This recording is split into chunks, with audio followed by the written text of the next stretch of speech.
Okay, so a warm welcome to everybody this morning.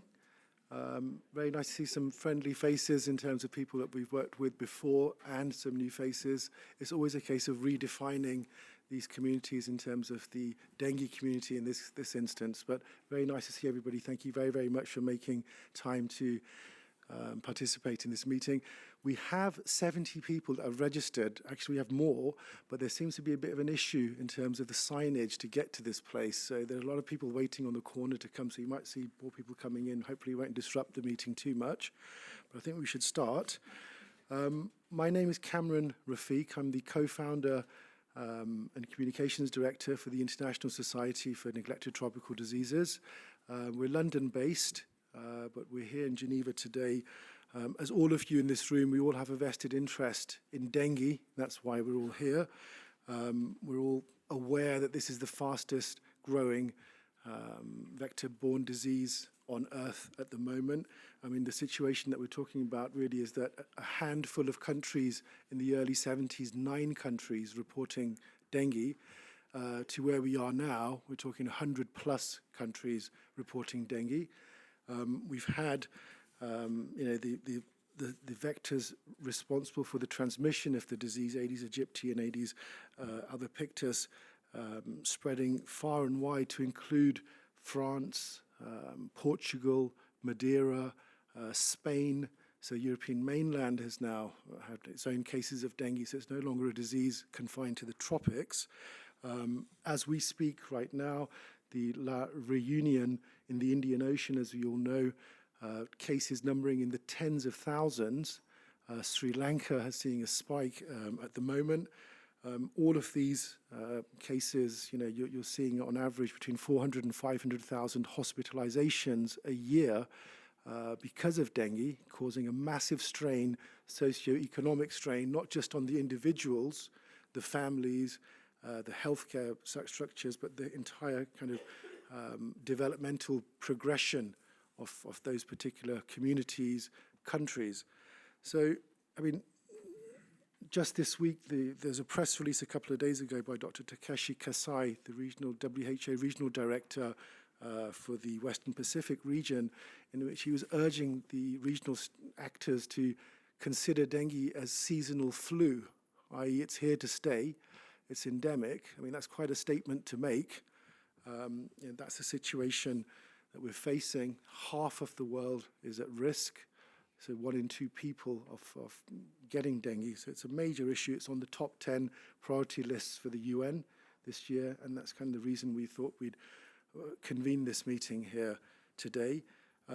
We're here not just because of these news stories and the interest. We're also pushing forward a World Dengue Day petition that's been in place for several months. We're trying to get a date ratified. As you know, last week was the Indian NTD, National Awareness Day. The 15th of June will be the Asian Dengue Day. We wanted to have a day, a global day that we could ratify so that it kind of brings all the various research groups together, the civic society actors together, and gives them something on the event horizon to kind of work around. That's the kind of rationale behind it. The embryonics of this were really the Dengue Voice meetings in Paris over the last 2 years or so. And we felt at the end of that 2-year cycle that there was a danger that this space, the dengue space, was really going to be defined by a vaccine-led optic. And we felt that wasn't really reflective of the integrated position that the WHO were putting forward.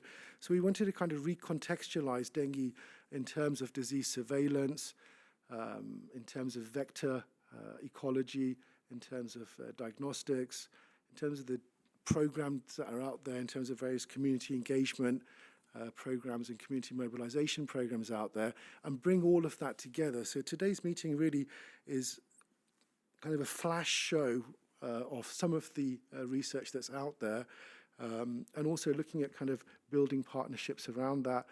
The overall aim is to hopefully get everybody signed up on the petition and to get some kind of cohesion towards a World Dengue Day. So I think that's enough of me talking. We're very honored. We arrived in Geneva yesterday, and very late in the evening we were very happy to hear that the Director for the Department of Control of Neglected Tropical Diseases, Dr. Noelle Malisella, would very kindly give us some time this morning to open up this first particular session on dengue fever global and country level landscape. So a round of applause for Dr. Malisella, and I'll ask you to come to the front.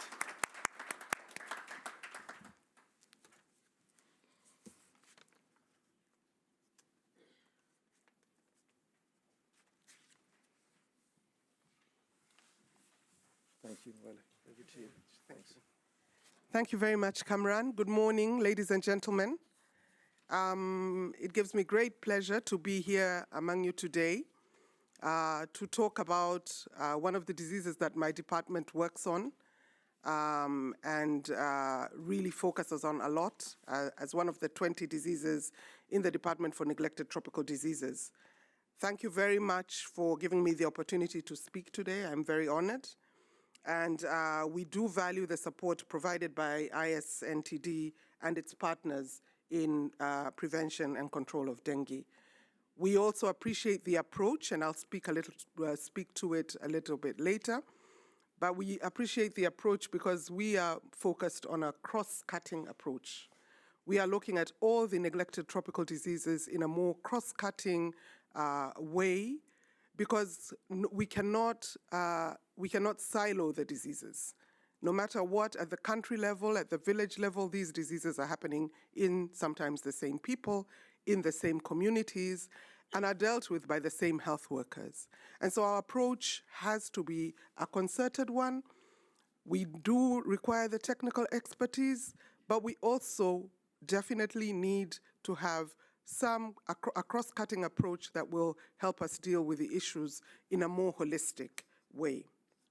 So as you know, neglected tropical diseases affect more than 1 billion people and cost most countries billions of dollars every year. But as Kamran said this morning, diseases like dengue are now crossing borders. Places where people never thought they would be, we're now seeing outbreaks of dengue. And Aedes albopictus is a very versatile mosquito. Knows no boundaries, has no limits, can stay in tires and then refocus in another country. And so we do have a serious issue with dengue. And it's something that we really need to look at in a different way. And so the most affected people are those living in poverty. And we all know now that in recent years, there's been outbreaks of dengue, chikungunya, and other Aedes-borne diseases like Zika. And this highlights the fundamental shift in our management and to promote integrated and sustained vector control interventions. And yes, there is a push for vaccines, and I recognize that. I commend it because any tool in our arsenal is an important tool. But I believe that we need a comprehensive strategy, and that's what we at WHO we are always trying to promote. But we also think that the vector side of things has not been given quite the attention it deserves. And this is one of the things that we really want to push forward, particularly in our new roadmap. We are aggressively pushing for vector control, and we also have a joint through the Global Vector Control and Response with the malaria program, pushing for the best ways for a concerted effort in vector control. And so we know that globalization, climate change, and expansion of the poor urban centers, as well as insecticide resistance, are facilitating the spread of Aedes aegypti and associated arboviral infections, and putting more people at risk of vector-borne NTDs, not just dengue, but several vector-borne NTDs. And we know that in many countries, we now have this group of people called the urban poor, people living in these in slums, in areas where there is less infrastructure than even the rural areas. So before we used to think, oh, we have issues with the rural areas. Now it's the urban slums that are really the places where we have the greatest hotspots of diseases. And with dengue, for example, those are some of the greatest hotspots of dengue, these urban slums. And they are growing by the minute as we speak. And so I think we need also a concerted effort with people, with the land use planning people, with the city planners, all these people. We need to come together, and this coalition needs to be broader than research. It needs to be broader than vectors. It needs to take into consideration issues around climate change, needs to take into consideration issues around urban development, and particularly a particular focus on healthy cities and urban slums. I think that way we have a greater chance, we have a greater voice. And so we are also confident that in the next few years we'll have an array of vector control tools. There are many in the pipelines. We are at WHO, we've been looking at the diagnostic landscape for all the 20 diseases that we work on. And we're hoping that we will have some improved diagnostics for dengue as well. And of course, there is still work around dengue vaccines, and we hope all this will bring down the burden of disease. But there is no one magic bullet, like with all the other diseases we've seen. There is no one elixir that will clear all our problems. We will have to work hard. We will have to work smart, and we will have to work efficiently to ensure that we can really prevent and control dengue. We will really also have to work at the community level. Our global strategies are nothing if they do not reflect what is needed at the local government level, at the village level. And so that is another area where we need to focus our work.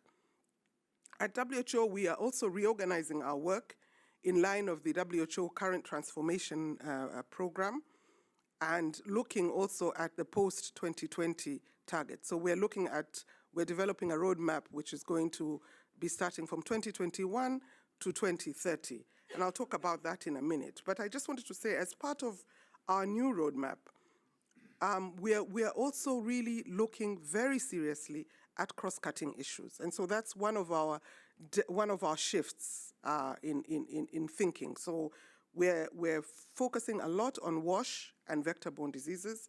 We're looking at climate-sensitive diseases and mitigating the impact of environmental changes, and this we're doing in collaboration with other departments in WHO who are better at doing that. So we are helping out with what is the data we can provide for neglected tropical diseases in this area? What is the information that we can provide to make the case and help these other groups also advocate for better thinking around what is happening? We're also keen to focus on delivery of vector control and preventive services in urban areas. And this is something I've said again, and I think that will be our next frontier. The urban slums are one of the key issues, and I'm curious if anyone is working in this area. I would be glad to get some feedback on what is going on. And then, of course, universal health coverage, and looking at all of this in the context of PHC. In 2014, we had a dengue outbreak in Tanzania. One of the most interesting, or the sad parts for me, is that when people came in, and this then came out, we then did a study. So I was Director General for the Institute for Medical Research in Tanzania before joining WHO Afro and before becoming Director for NTDs. And one of the things that got to me was that people who were coming in with fever and not being diagnosed with malaria were being sent home. And basically, all these people were being sent home to die, indirectly. Why? Because malaria was the key issue, malaria was the key febrile illness, and until people started recognizing dengue, getting rapid diagnostic tests, it was already far into that outbreak. So I'm saying, so this, it's an issue. So, this issue of diagnostics is something that is very, very close to my heart, because I feel like we miss so many people. So many people go home untreated, and maybe they survive, but maybe most of them don't. And I think that was a lesson we learned. So we then created an algorithm with our colleagues from one of the universities, Muhimbili University of Health and Allied Sciences. We created algorithms to then allow people to say, if it's fever but not malaria, then this. And if it's malaria, then this, but follow up with this. So just to understand the dynamics of fever. And this is not for dengue only. There are several other neglected diseases which are causing sources of fever.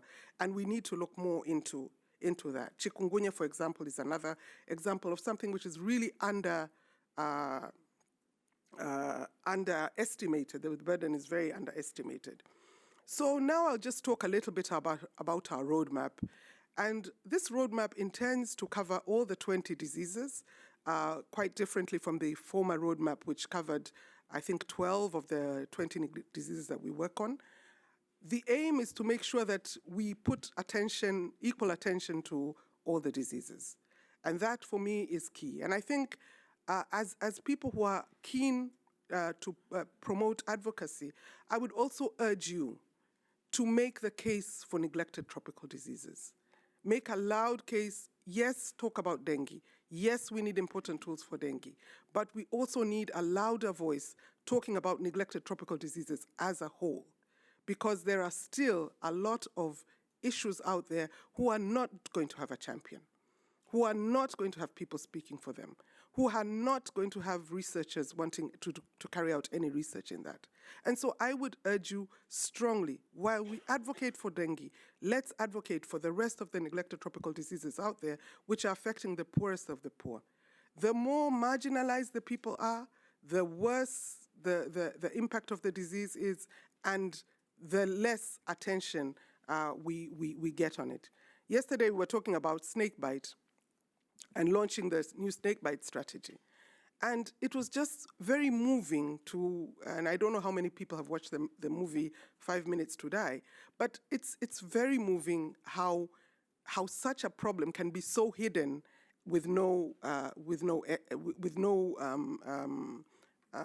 effort. And I'm glad for all the people who have pushed for snakebite. But at the same time, in the same voice, I'm asking us to push for everything that is impacting neglected populations, and do it through a focus on a UHC lens and a PHC lens. So in our roadmap, we have 3 major shifts. Our first shift is moving more away from vertical disease approaches to platforms, to a platform approach. So this does not mean that we will stop working on the individual diseases. We will continue. But what we will do is look at the diseases and see what is the best way of delivering interventions, rather than say this disease, that disease, creating competition between diseases, creating competition for funding. And what is the best way we can work together? The second shift is focusing on cross-cutting issues. So really not giving lip service to WASH and vector control, but really actually embedding it in our roadmap. And so not saying, oh, yes, we will. And I actually think we're trying to look for another word for the cross-cutting issues, because it's so broad. So, people just say, oh, you can lump anything you want in there. No, this time it's serious. We really want to make sure that we get these things clear. And then finally, our third major shift is a country focus, a country focused for country impact. So yes, we will have global plans, but the countries will tell us what works best in their environment. And this very much comes from my own experience as a program director, receiving plans, very well-made plans, which sometimes I could not implement. And I think for this, I feel that we owe the countries a good direction so that they can plan in their context, in their specific context. So those are the 3 major shifts. We have a web consultation out there, And we would like everyone's input on all the targets that we're talking about. We have lots of issues around vector control, which we'd love your input on, and appreciate your input on. And I think at some point, maybe Raman will show a slide on with the link, or if we have the, I don't know if anyone has the, I do have a few flyers which I can share. So on that note, I would, like I said, I really would appreciate your input, because this is the first time we've actually opened it to a wide consultation. And the consultation will end in July, so your input is absolutely, absolutely valuable to us, because it will change because it allows us to ask questions about our targets. We invited modelers to come in, discuss our targets, see whether our targets made any sense, and then we put our targets out on the website for everyone. And the amount of interest we're getting from non-NTD people is what is exciting me the most, because we're getting things that we hadn't thought about. We are getting input on things that we had not, for example, the issues around cities. So I'm really excited about this consultation, and I do hope that you will also input into it. So, colleagues, I've spoken long, and I really want again to thank you very much for the opportunity. I want to encourage the good work that's going on. I think we have a lot of work ahead of us. I think we should still focus on looking at our programs in a more cross-cutting way. We have we still need a lot of research, particularly looking at new vector control methods, again, looking at diagnostics and vaccines. But I think the most important thing is a stronger partnership, a partnership that works across and that will be able to deliver across the issues around dengue. So a partnership that will bring in other groups of people that we normally don't talk to. Sometimes we end up most of the time talking to ourselves. Let's get the city planners in the room. Let's get the engineers in the room. Let's get other people to come and help us with this burden. The other, and probably my last point, is the issue of data. In my own continent of Africa, the data is sparse. And I think that's a huge problem and a huge gap. And I think that's something that really, as a community and as a group, we should really focus on getting good burden estimates so that we can actually provide good interventions. I thank you very much.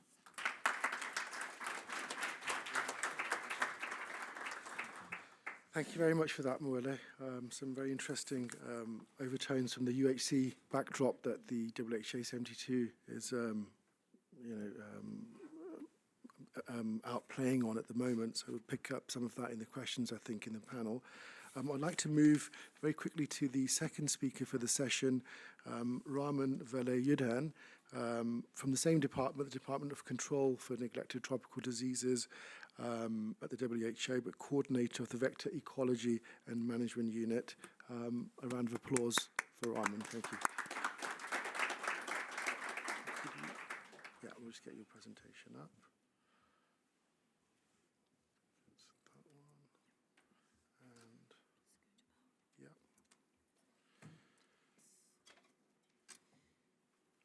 This one, isn't it? The first one, yeah? Okay. Okay.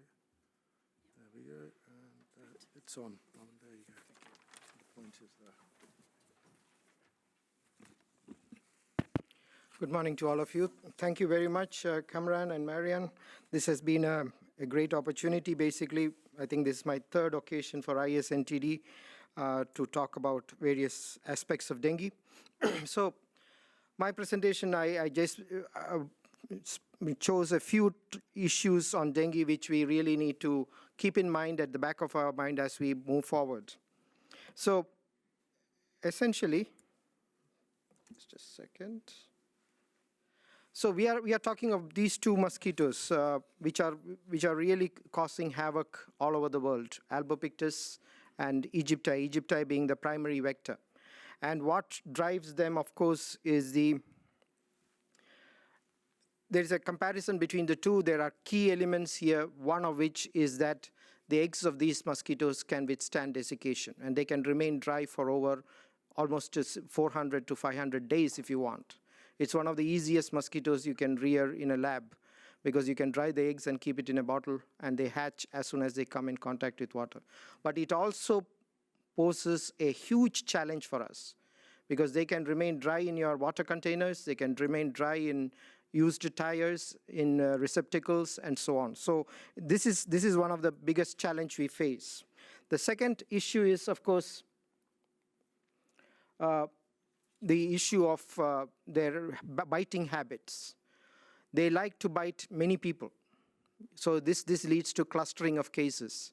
So you can have cases of dengue in the same family or within the same locality very easily. Unlike a malaria mosquito, they prefer to bite very many people before they go and take rest and develop their eggs. So these are two key points as you compare these mosquitoes with the malaria ones. And of course, these are day biters.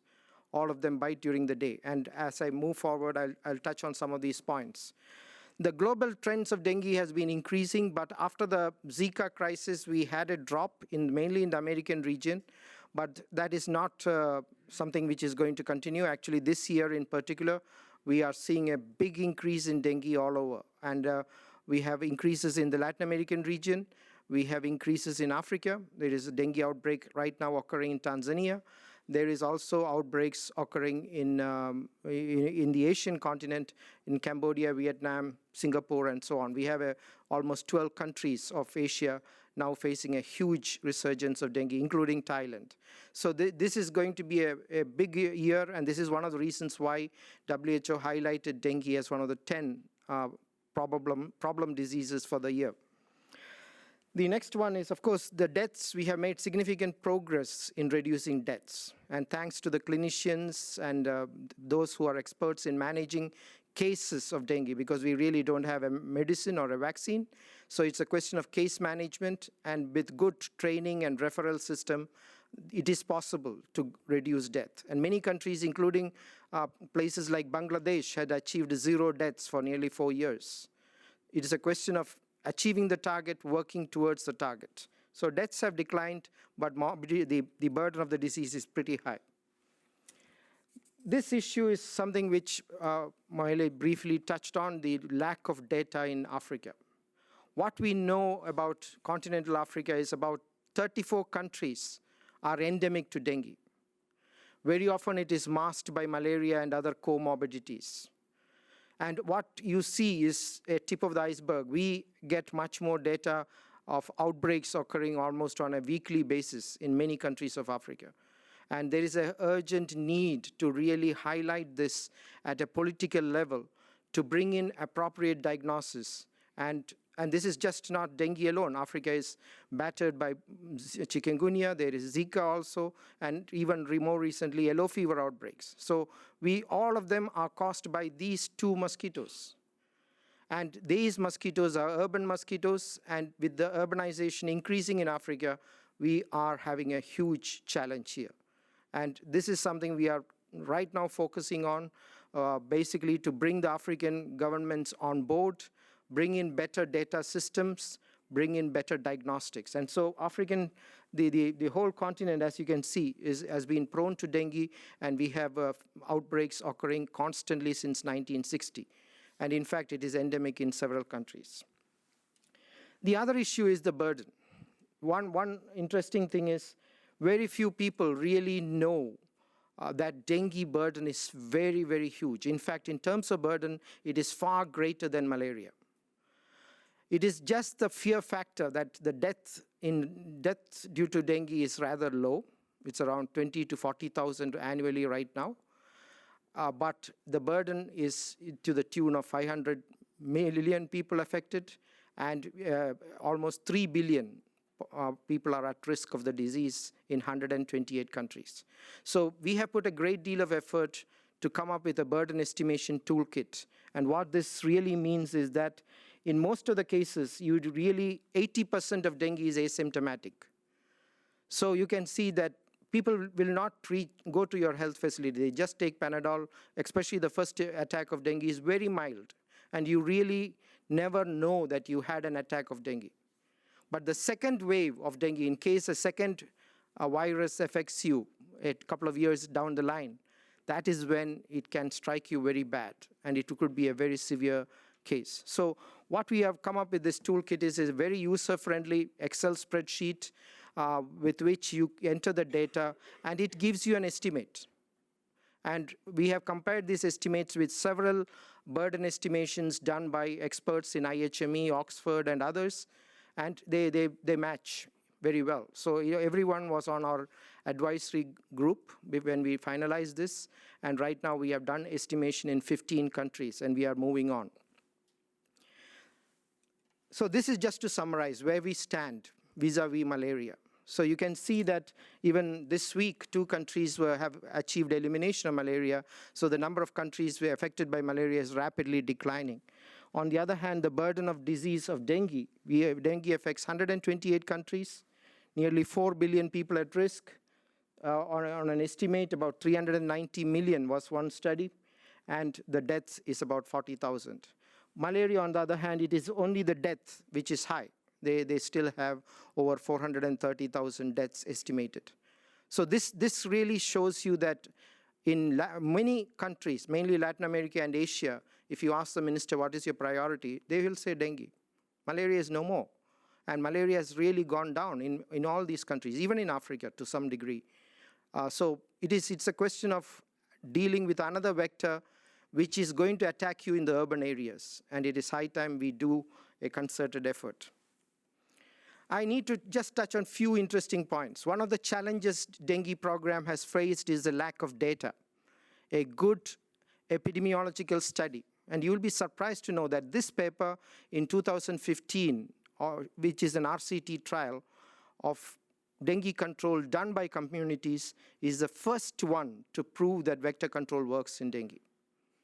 It's really sad because there's no funding for this, and large-scale trials are completely lacking in dengue. And so we end up with several good studies, but they are not really of high quality. And we really need these good quality data to make policy recommendations. So epidemiological endpoint is very important, and we urge everyone, wherever possible, to work together so that we can pool our resources and achieve good quality data.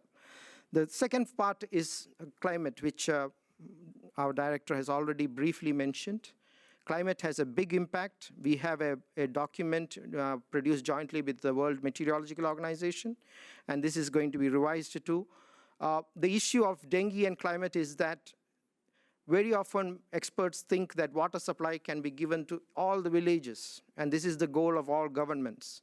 But we need to remember that the climate change factors also bring in drought and acute scarcity of water. A large sections, actually the UN has listed 30 countries, 30 cities, which will have no water in the next 5 years.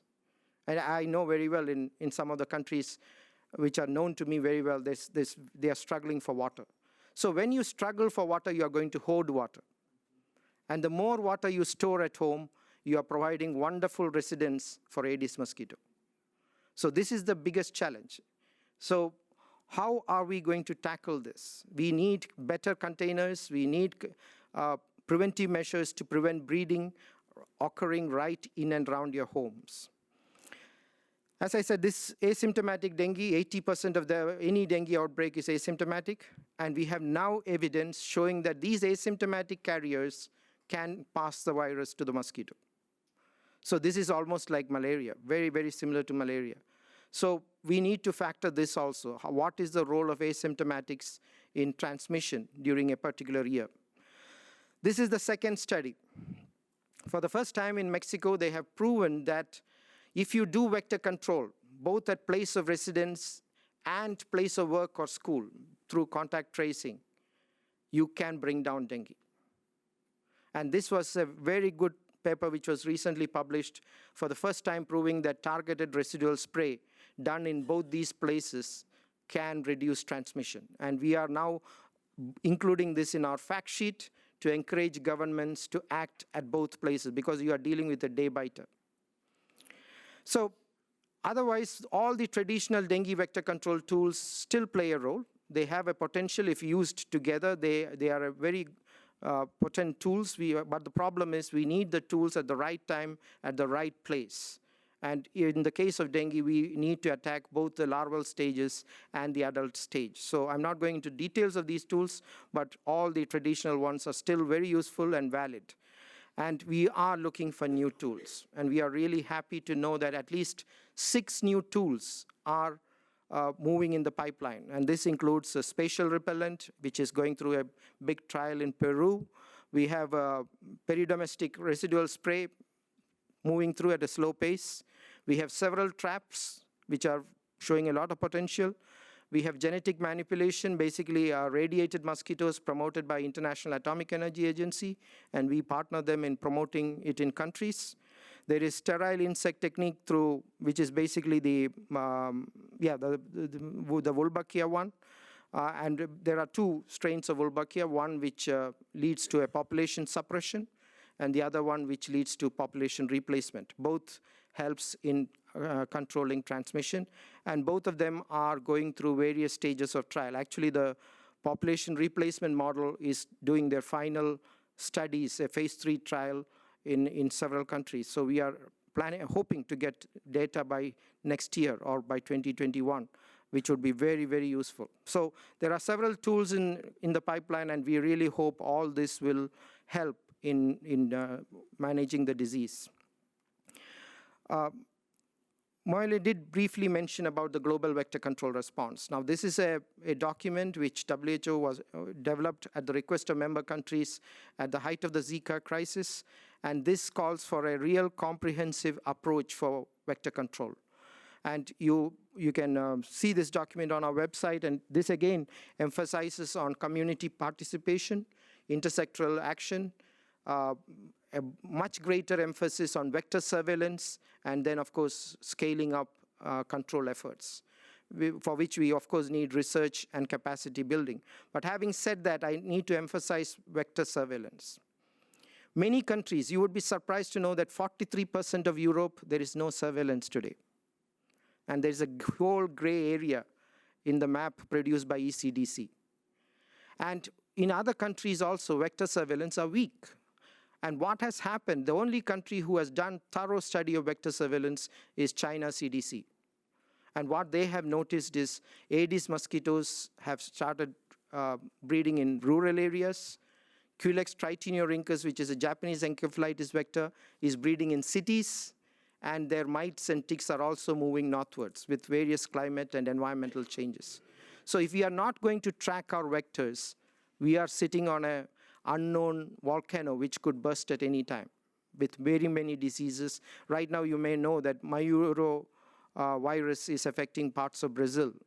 And there is an effort to tackle that, which is also a Aedes-borne as well as Haemococcus mosquitoes. Both of them transmit Mayuro-virus. But it is beginning to affect urban pockets. And this is the area we need greater effort to put, mainly to have vector surveillance in place so that we know which vectors are in our backyard.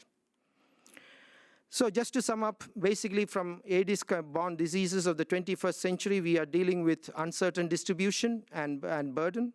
As malaria declines, all these Aedes-borne diseases are on the rise. Urban health and delivery of services at urban centers really needs a focus. Insecticide resistance management is another issue which needs to be addressed. There is a significant impact on environmental changes, and we have to see how to mitigate them. The mosquitoes have spread through silent breeding, cryptic breeding, and they are continuing to expand. And right now, Aedes is present in over 150 countries. And as I said in the beginning, these 2 mosquitoes cause havoc by transmitting more than 4 diseases.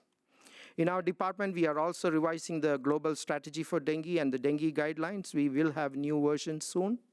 And as Moyle said, please log on to our website. This is the one.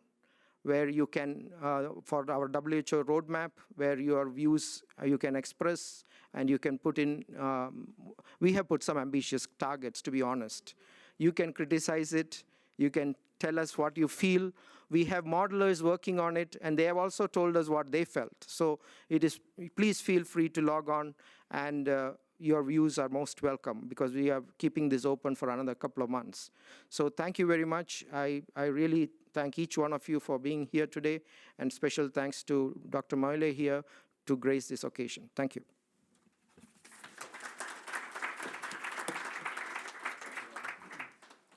Thank you very much, Raman, for that. Quite a shocking point you made there about the gap in vector surveillance, even in Europe, something that we can address in the panel discussion. Thank you for that. I'd like to move to our last speaker for this session, Dr. Nakorn Premsri from the National Vaccine Institute, the Ministry of Public Health, Thailand. We thought we'd have a bit of a country, just a quick look at some of the challenges in Thailand. So a round of applause for Dr. Premsri. Thank you. And I'll load your slide. Try to load your slide. Okay. It's this one, isn't it? Yeah, there we go. No? Em, could you... it's up. Yeah, it's up. There you go. I think there's a delay, but there you go.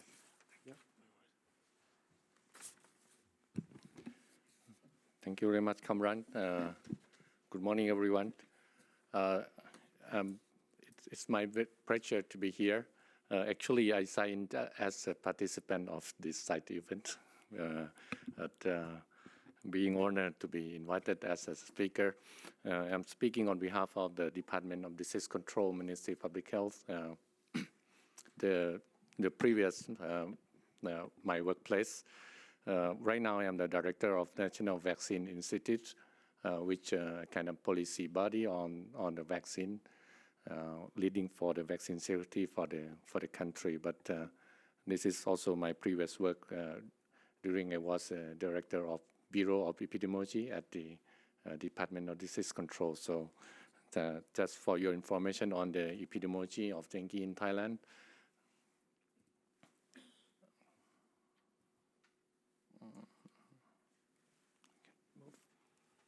It doesn't move.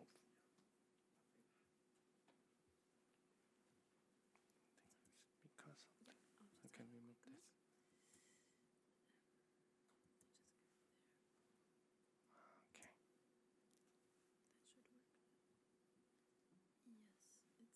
Okay. Okay, thank you. So just move a bit quick because with my limited of time as well, because I need to run to the assembly after my talk. So Thailand is located at the Southeast Asia, and we have 3 seasons, but mostly it's a kind of hot climate. Yeah, we have a little bit cool months in November and January, and after that it's a hot and humid season, and mostly of the dengue started from the months of February, March, and April.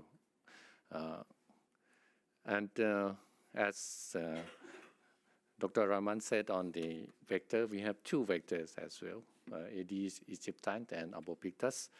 And mostly of the Albopictus, it is a vector in the southern part of Thailand, especially among the rubber plantation. So, and right now we approach on 3 diseases, which kind of, it's a vector-borne of the Aedes mosquito, like dengue fever and Zika, and as well as chikungunya. Last year we have quite like a big outbreak of chikungunya in southern part of Thailand as well. So right now we approach in a kind of 3 disease. We call that one vector that can control one vector, that we can control 3 diseases. And we do have our surveillance system moved from the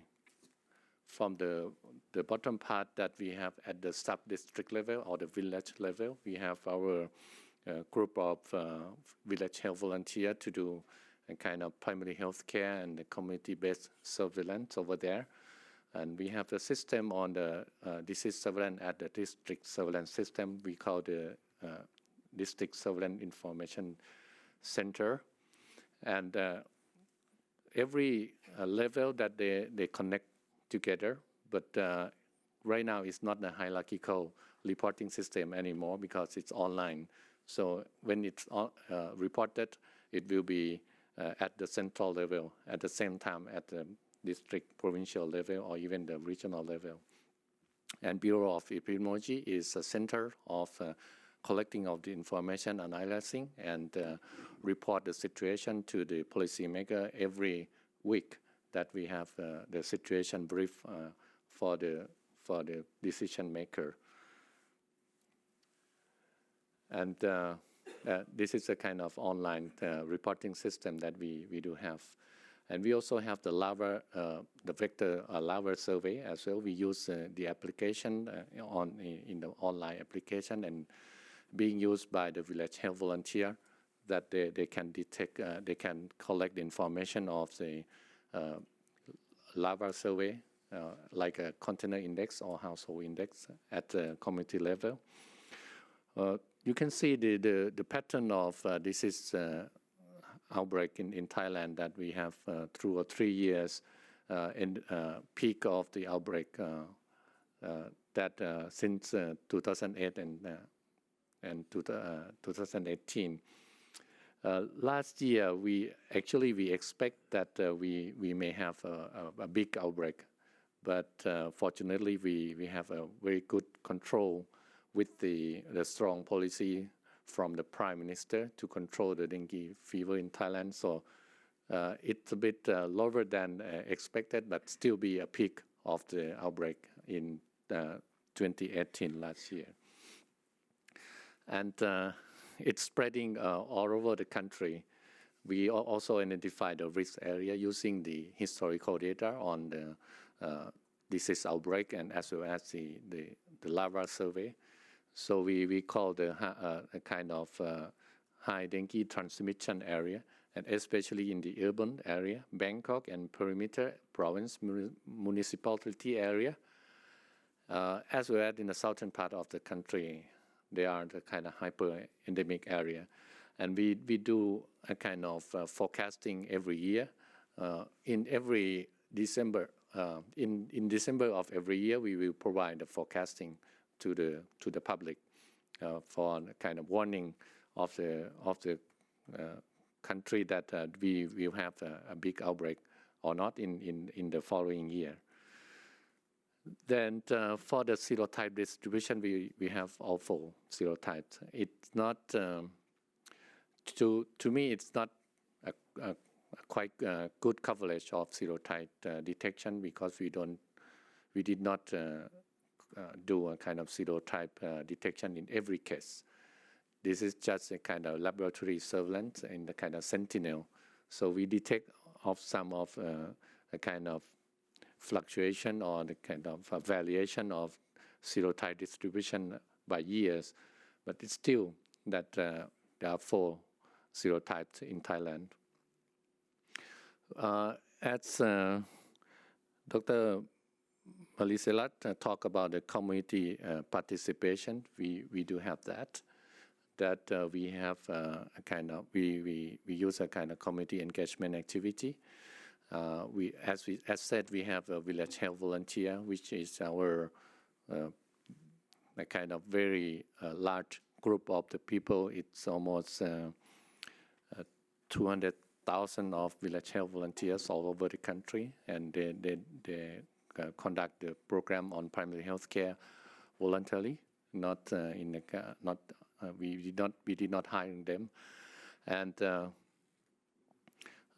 then we also informed the local government from the municipal area to the province to the regional area. So all of the management level be informed according to the situation of their particular responsible area. And we use a kind of online application that to report the system of the situation of the disease through the application and using the kind of program to inform the decision maker, and as well as we inform the public regarding the disease situation and provide the information on personal protection and vector control accordingly.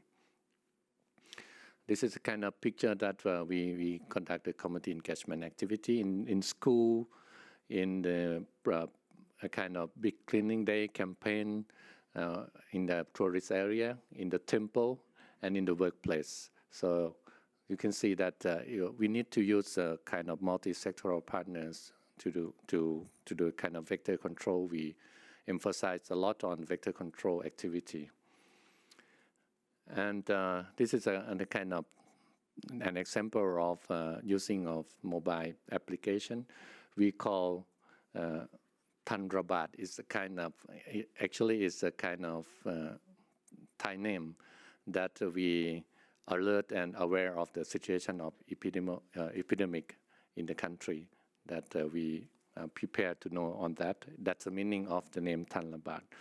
And the village health volunteer or the public health officer, they will use the application to report on the lava survey, so we can get the a kind of container index. And this is an example that we found the kind of most common container that we found the mosquito larva in the community, both in indoor and outdoor.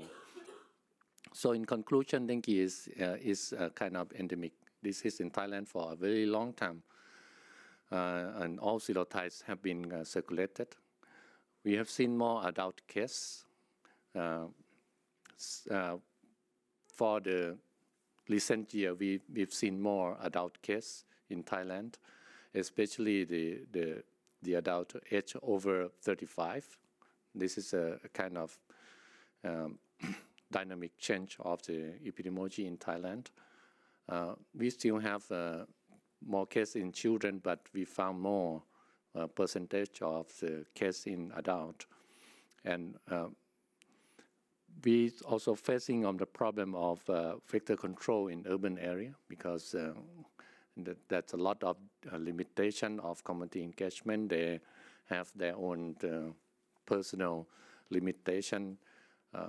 Like a public health officer, we go there during the work and during the day, but they close the door. They did not stay there during the day. And so sometimes we need to change off the time of approaching, that we need to go in the community in the evening in the urban area.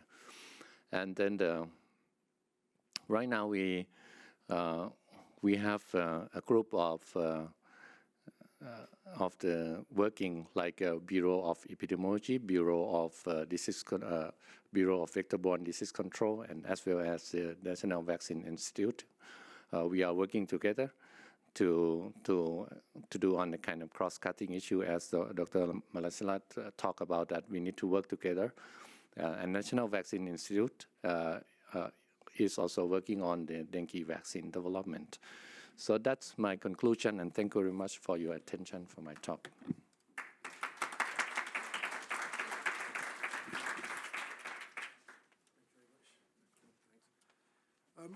We are running a little bit over, but I think it would be good to have the panelists come and sit at the front of the table just to ask a couple of questions. I know you have to get back at 11:15. Do you think there's enough time, or we can do it while where you're sat? I mean, I did have. Yeah, are you okay to do it from where you sat? Then it's probably easier. Yeah, okay, brilliant. So if you could just come to the front, Nikon, just for a quick couple of questions from the audience. I mean, I was going to ask questions around the prominence of these community health workers, given the UHC background and their potential role in vector surveillance, but I think you've answered that very nicely in your slides, Nikon, at the end with the Thai model. You seem to get a lot of participation from the community health workers. I suppose we could ask this part of the question out to the audience. I mean, you said the vector surveillance drops when you have urban settings. Any ideas how to overcome this?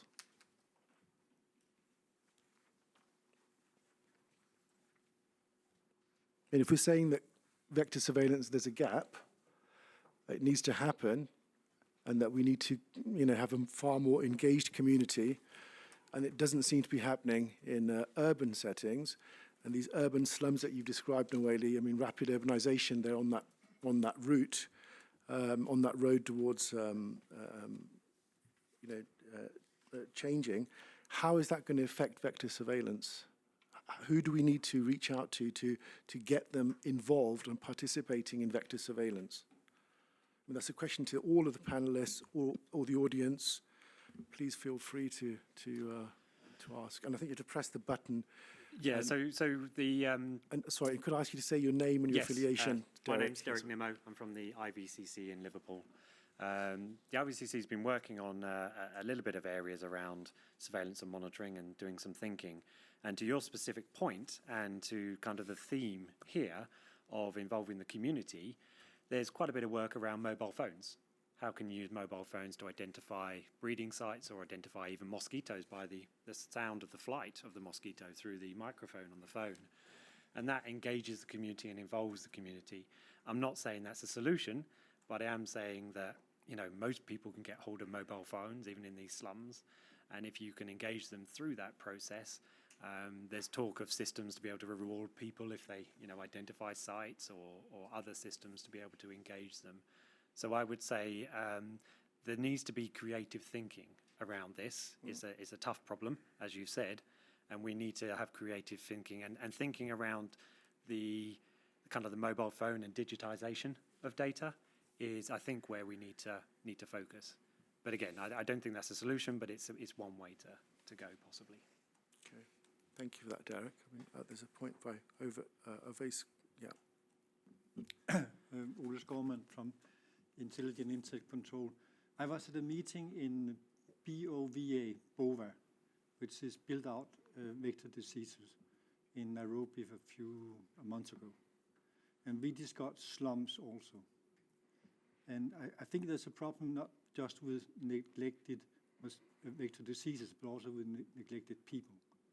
So we discussed cheap house models, which could be built, because at least in some countries, they are trying to renew slum areas with better buildings, but they are focusing on cheap buildings without focusing on vector control. And we could work with, as we did at that meeting, we could work with architects and engineers to assure that the houses built on mass scale are made in a way that they have good ventilation, that they can be screened to reduce mosquito entrance. Of course, it does not solve the problems of outdoor biting, but there you have draining systems which you have to include in these areas to dry up all the breeding sites.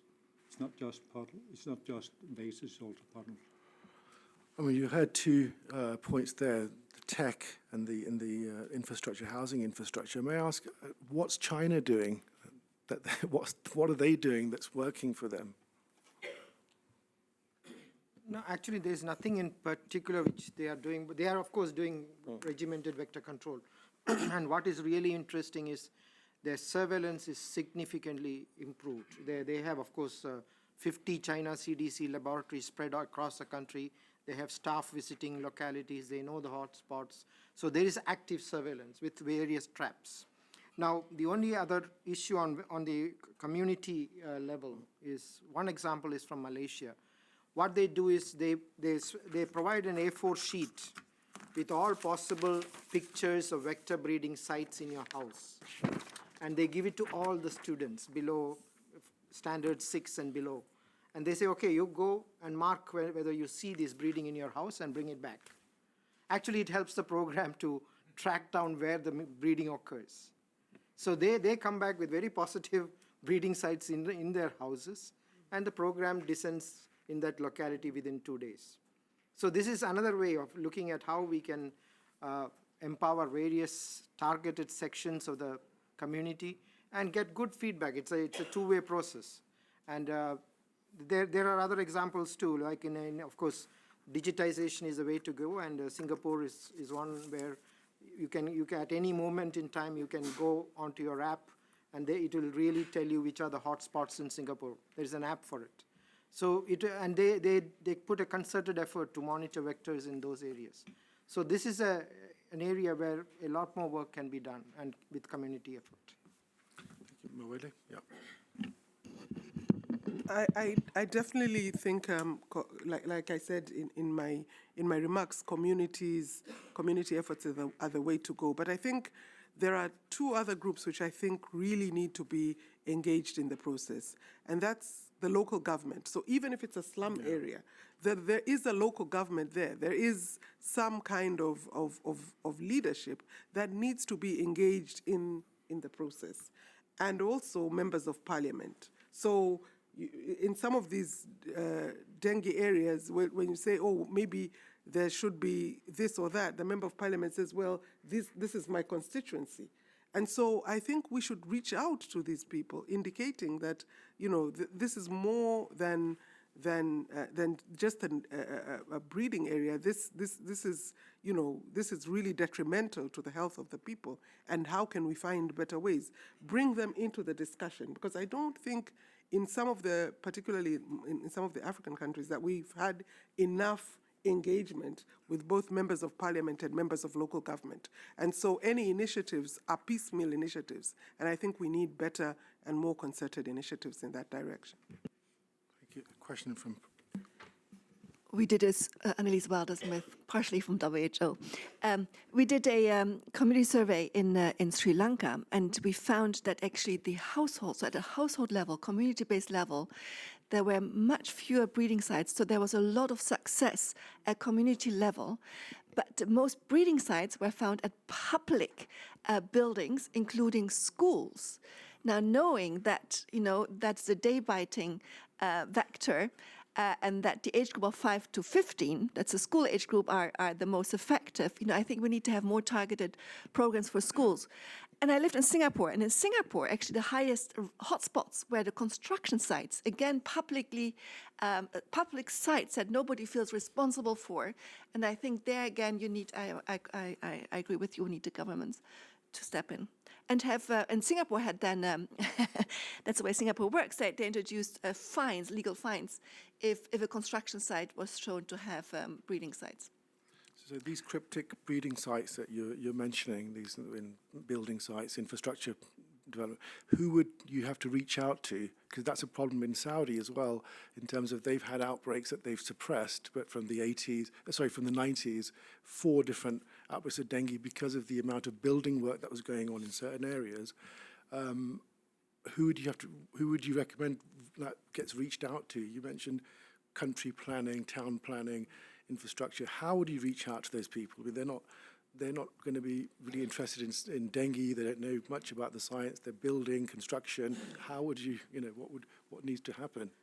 I mean, in Singapore specifically, if a construction site was found to have a lot of breeding, that construction site was stopped until they cleared their breeding sites. So you penalize those more public building sites. So legislation and punitive measures, It has to be a policy issue. Yeah. It has to be legislation, and it has to be broader legislation, not just health.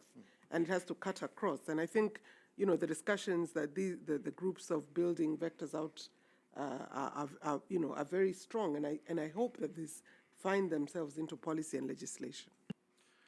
Nekon, in terms of your Thai, the success, you said something there that 200,000 community health workers, they voluntarily participate.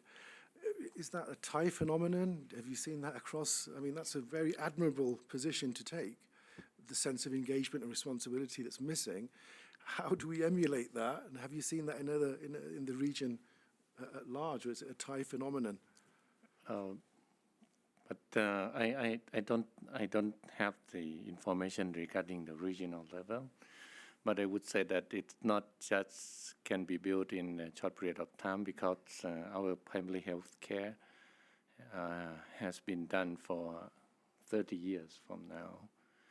Since I was a medical student, I have seen the village health volunteer already.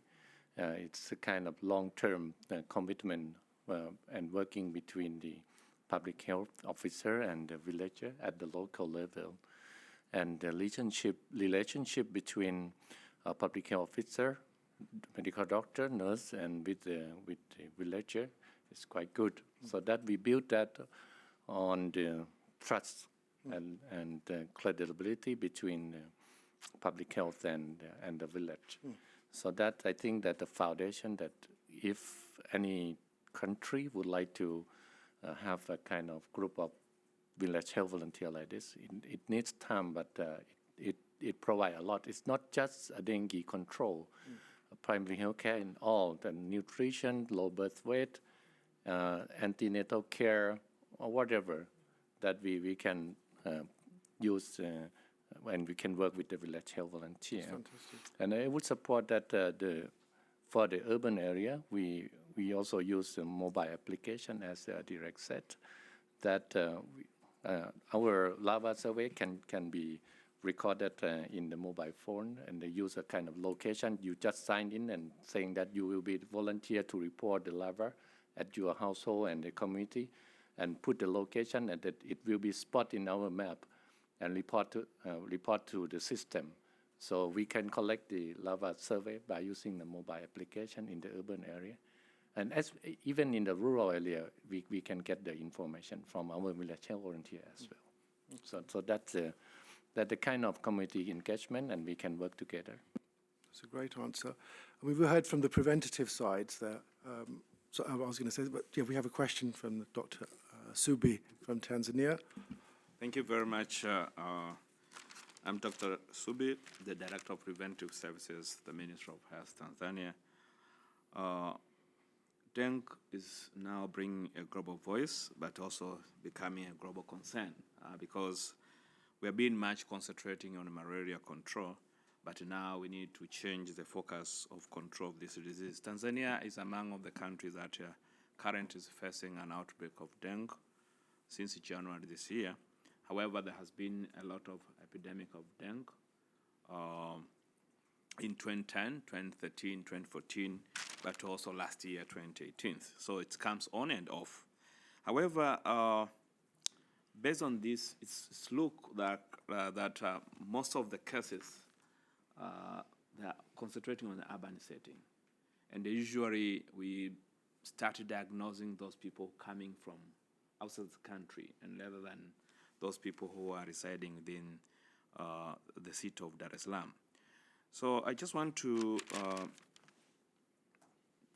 ask my colleague who have already presented. Let me just comment for the good presentation. One thing is the issue of enforcement of these several regulations that has been created, especially in Thailand. But you say that they're poorly enforced, especially in urban setting.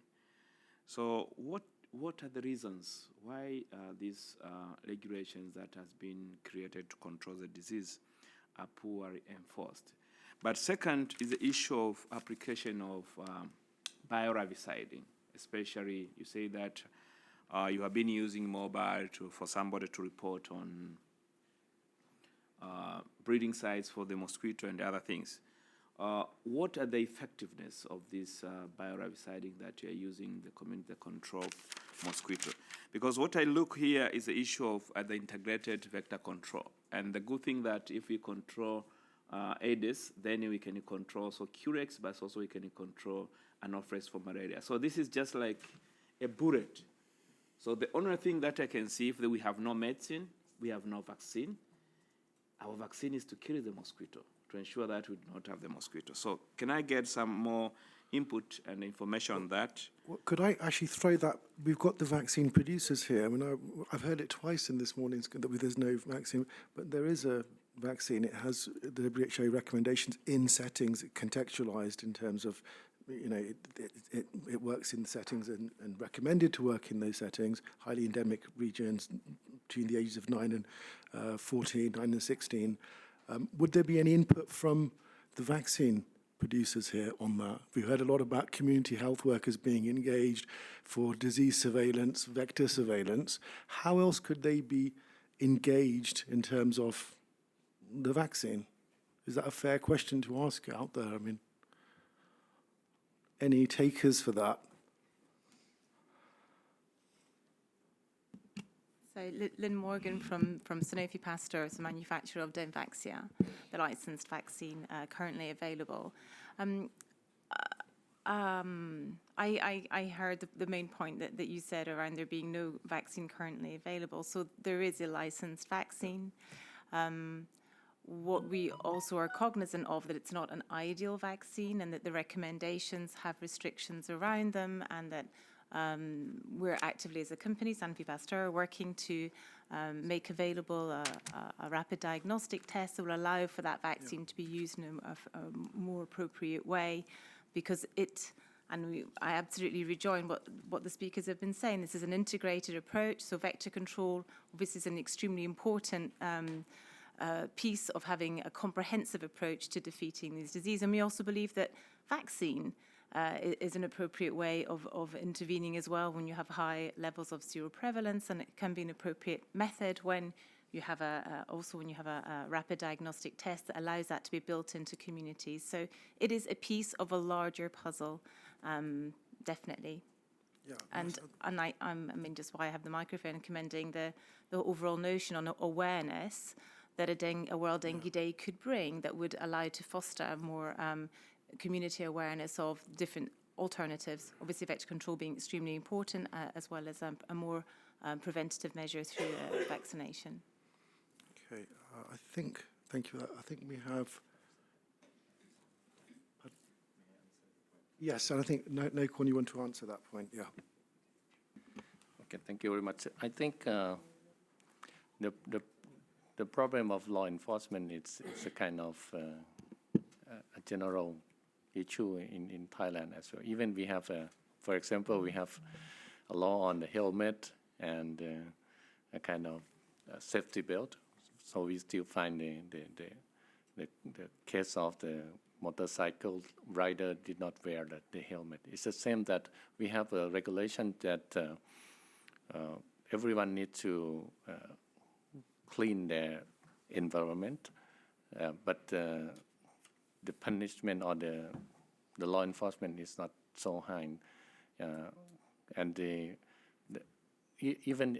especially in the urban area, because it's crowded and the official cannot go in everywhere. So that's one of the problem, and I think that another thing is that the regulation that we just launched, it's about reporting. That's one of that we would love to see, the reporting of disease. We have a law that every dengue case needs to be reported. The point that I've raised over here is regarding that, that we have the law that the health officer need to report in every dengue case. Actually, it's about 57 disease that needs to be reported, but we found the under-reporting cases oftenly, but it's gradually improved. It needs time because the law has just been valid, and we would not like to use a kind of rigid measure, because a kind of public health, we would like to get a kind of collaboration and engagement rather than using a law enforcement.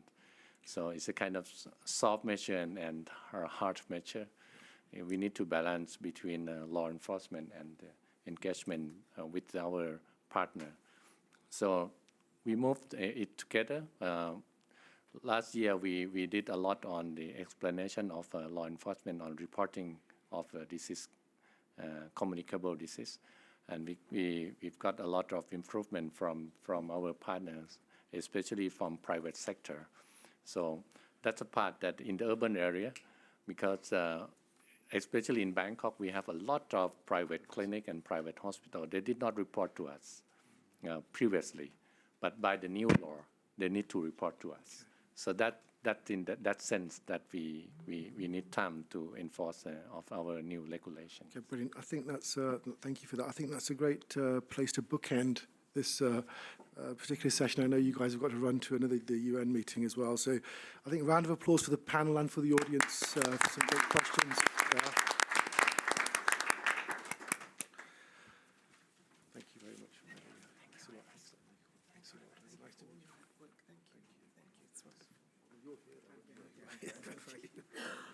meet you. So I think we're moving to the next session. We are over time, as always, but everything's relativistic when it comes to meetings like this. We're going to look at some of the drivers in terms of, well, we're looking at climate change. It's a very fashionable word at the moment. I know that today in Geneva there's a strike going on in terms of a climate change strike. Children are leaving their schools and protesting, just as in London and other cities of the world, and that's been happening every Friday here. So the levels of awareness are rising, and I hope we can bring some of that awareness into the dengue argument. I'd like to welcome to the floor Dr. Rachel Lowe from the London School of Hygiene and Tropical Medicine. And we were delighted to have Rachel speak. We set up a dengue advisory group as part of the World Dengue Day efforts, and very happy to say that we've got a couple of the, well, 3 of the DAG members in this session presenting. So a round of applause for Rachel. Sorry,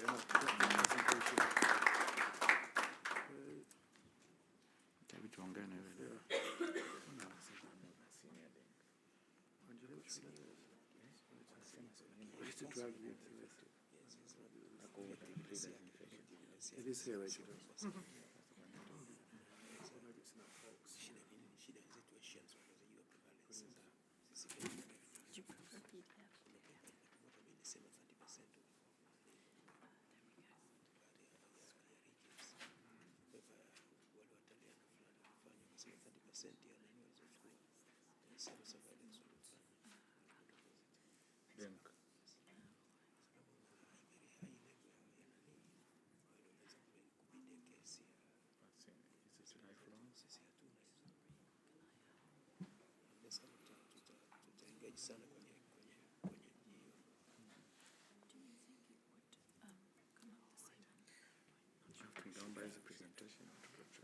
Do you think that Tanzania is able to count dengue cases because people are now aware, whereas in other East African countries there's dengue but nobody's able to say it's dengue. They just think it's malaria. And even if the RDT is negative, they still give an anti-malaria. I think it's coming up now because of, it's coming up after having very low prevalence of malaria now. These diseases are known by clinicians. So it's coming up. I think the point that made about non-malaria fever is really important. It's not just dengue, it is typhoid and all the other things that could kill people. Yeah, in Tanzania we have a slogan of not every fever is malaria. We can talk a bit about biologist. Sorry? So we can talk about biologist. Yeah.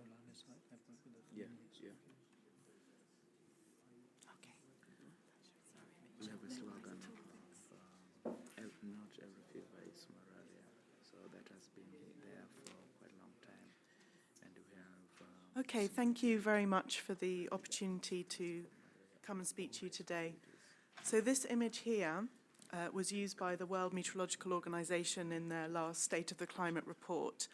And it's showing the change in global temperatures from 1850 through to 2018. And each stripe represents the temperature for a single year. And when it's color-coded from blue from the very cool temperatures going through to red as temperatures are warming. So we can see towards the end of the 19th century, there's some particularly cool events which are related to some volcanic eruptions. We have a bit of warming seen around the 30s and 40s. The temperatures came a bit more stable in the 1960s, and from 1980s on, we've seen a dramatic warming of the global climate. And also, as we've heard from our previous speakers, we've seen a dramatic expansion in the global distribution of dengue. So we, in the 1970s, there were 9 countries reporting severe outbreaks, and that has now expanded to more than 100 countries, and the WHO has estimated that half the world's population is now at risk. So we know, as mentioned by the previous speakers, a lot of this is to do with inadequate living conditions. This here is one of the biggest favelas in Rio de Janeiro, the Roxina slum. So we can see these very people living in inadequate, packed-together places, depending on temporary water storage containers, and this provides the perfect breeding ground for dengue outbreaks to initiate. We know that part of the expansion of dengue is due to international travel, allowing humans to introduce the disease to new places. Trade has allowed invasive mosquito species to establish. With the warming temperatures, the vector's been able to expand to higher latitudes and altitudes and is eroding the traditional limits to these diseases. And within this, short-term extreme weather events such as storms, droughts and floods can affect the timing and intensity of these outbreaks. So we want to know if we can use forecasts of the climate conditions to try and predict in advance when we might be more likely to see a dengue outbreak. So I'm based at the London School of Hygiene and Tropical Medicine. My group is focusing on trying to develop decision support systems to help manage climate-sensitive diseases. And today I'm going to focus on giving some examples of the work we've done trying to develop dengue early warning system frameworks for dengue. So one of our challenges is to try and see how we can transform this wealth of satellite data, environmental observations and climate forecasts into something that is usable and actionable by decision makers. And our goal is to try and shift from a surveillance framework where we're relying on outbreaks happening or purely on surveillance systems to try and incorporate Earth observation data to try and understand how climate conditions might be impacting the vectors and indeed human behavior.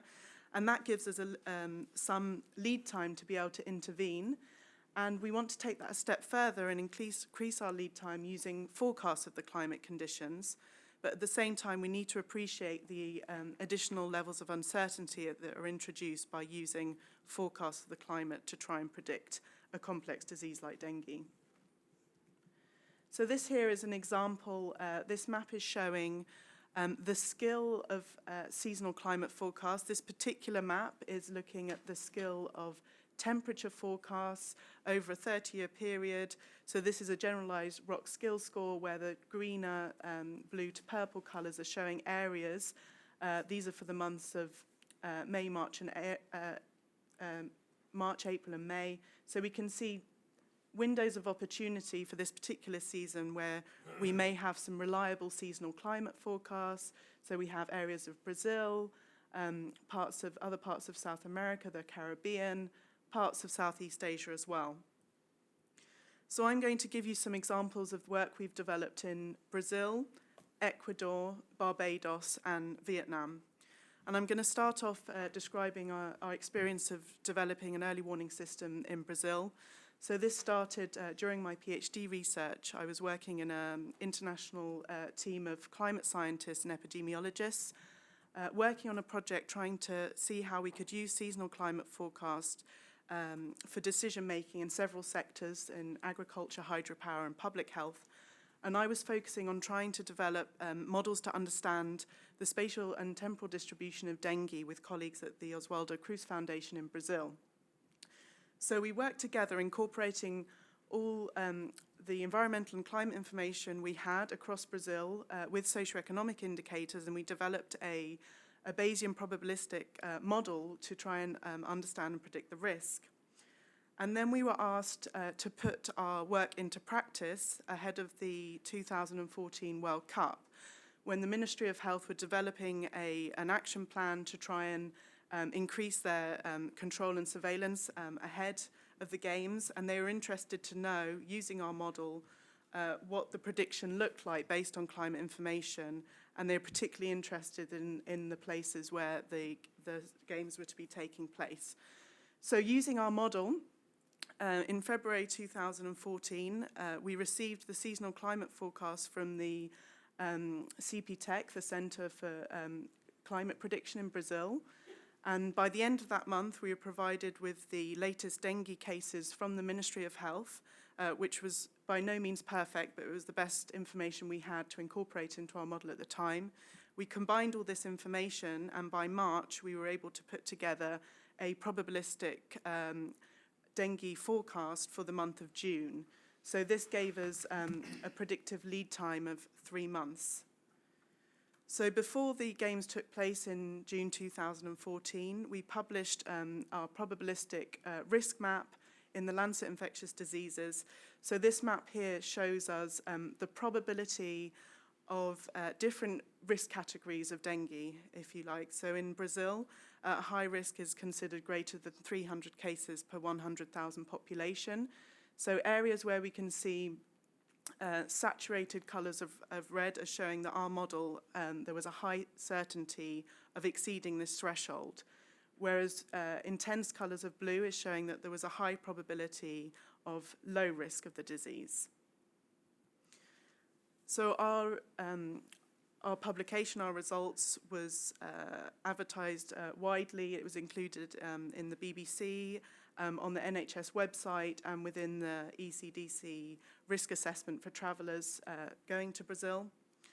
And after the event, we were able to compare how our forecast compared to the actual observed cases. So what was the probability of observing the correct category? So this map here shows us the probability of the correct category. So we can see, for example, in the south of Brazil, where there is very little dengue, our model correctly predicted that because it knows that the climate conditions and the population structures are not so conducive to the spread of dengue. There were some correct forecasts of high risk in the northeast, and these maps here break this down by risk category. And we can see that there were some places where the model missed a high risk category, but generally the model produced a lot more successful predictions than missed opportunities. So one of the things that helps us use seasonal climate forecasts is the El Niño Southern Oscillation. So when we have a warming of the sea surface temperatures in the Pacific, this can create El Niño events, which impacts the climate in remote locations. And I have been working with partners in Ecuador, which is a place which is particularly sensitive to El Niño events. And when they occur, we tend to have much warmer and wetter conditions than usual. This map here is just showing the correlation between the sea surface temperatures in the Pacific and rainfall across the globe. So we can see this southern coastal area of Ecuador is a hotspot. Also down in the sort of north of Argentina is another hotspot. So in 2016, the city of Machala experienced one of the worst flooding events it had since the 1998 El Niño event. And this created favourable conditions for dengue outbreaks. So we wanted to see how well we could do developing a model based on climate information to see if we could predict the timing of a dengue outbreak. And we wanted to compare this to the current practice. So in Ecuador, as in many countries, decisions are usually based on the epidemiological situation that's determined from the seasonal cycle over the last 5 years. So here we can just see the mean dengue cases based on the last 5 years of data and the upper 95% confidence interval. So this is showing a forecast based on our model, which used an ensemble of seasonal climate forecasts for both temperature and precipitation, along with a model for to predict the evolution of El Niño. And according to our model, there was a high probability of exceeding the 5-year average in March. So relying on the annual cycle from the previous years, we would have expected a peak in June, but our model suggested there may be a peak in March. And then after the event, there was indeed a peak in March, and we think this could have been related to this extreme flooding event that happened. So the sources of predictability in our model was these ensembles. So we had 24 ensemble members from a climate model, giving us forecasts from the month of January through to the end of the year. And here we can see superimposed, the dashed black line shows the actual observed the actual observed precipitation and temperature. And seasonal climate forecasts are not always reliable, but in this particular year, thanks to the El Niño event, nearly all models were able to pick up this peak in precipitation, which led to this localized flooding. We were also very lucky to have access to some active surveillance data, which confirmed that the majority of the reported dengue cases in 2015 were in fact actually chikungunya. So we were able to correct the passive surveillance data and incorporate this into our model fitting exercise. This year we've been working to produce a similar forecast for 2019. There's a very weak El Niño event, and it looks, our forecast is suggesting that there will be not a high risk of dengue outbreaks, which seems to be confirmed so far throughout the year. So this allows the public health services in Machala to focus their resources towards other more pressing problems this year. For example, the migrant crisis from Venezuela, which is overwhelming their public health systems at the moment. We've also been working with partners in the Caribbean on a project which has been coordinated by the Caribbean Institute for Meteorology and Hydrology. So there's been a huge concern that measures that have been taken to try and adapt to climate change in Barbados, which is a water-scarce country, recommendations were made to install water storage containers below large buildings, and this in fact has had the unintended consequence of creating additional breeding sites. And the public health services had begun to notice a change in the epidemiology of dengue and the timings of outbreaks. So they asked us to explore how the climate conditions might be impacting this. So this here shows we have the month against years from 2000 through to 2016. Here we can see the red shading here is showing us when El Niño events are happening, and the brown shading is showing us when drought events were happening. So we have seeing these El Niño-induced drought events, which were also seem to be linked with some dengue outbreaks. And we wanted to understand how drought combined with other climate conditions might be impacting dengue. So we produced a model that looked at the whole distribution of climate related to the risk of dengue. And we found that there was an increased risk following extreme drought conditions. So when we observed a drought, and this was followed 3 to 4 months later by extremely wet and warm conditions, this was the ideal combination of climate conditions for a dengue outbreak.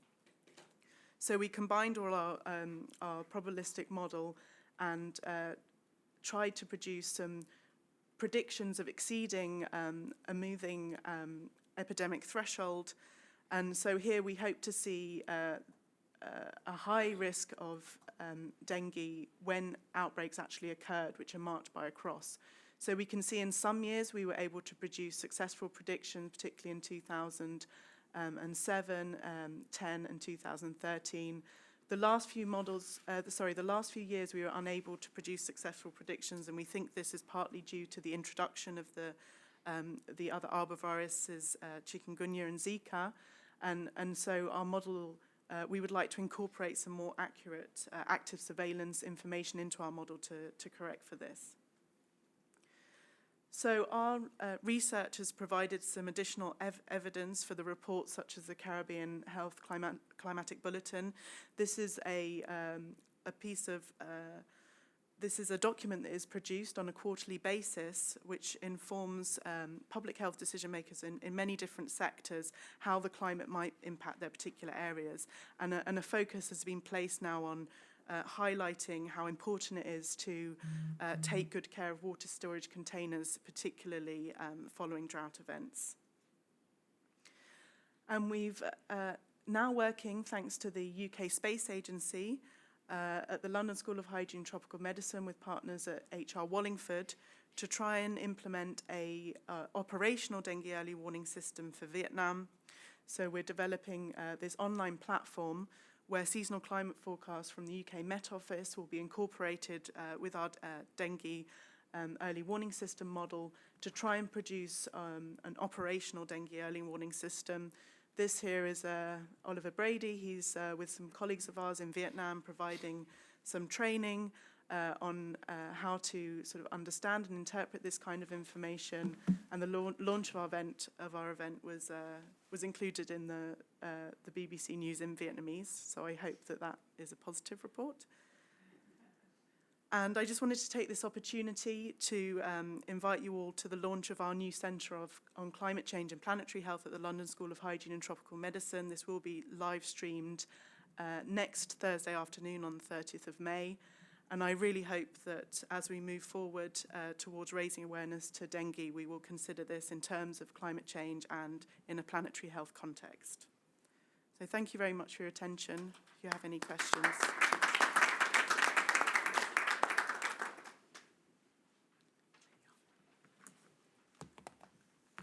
Thank you very much for that, Rachel. Really recontextualizing dengue in a big way. The DEMOS project, it looks absolutely amazing, and we're going to love to learn more about that and see how that rolls out.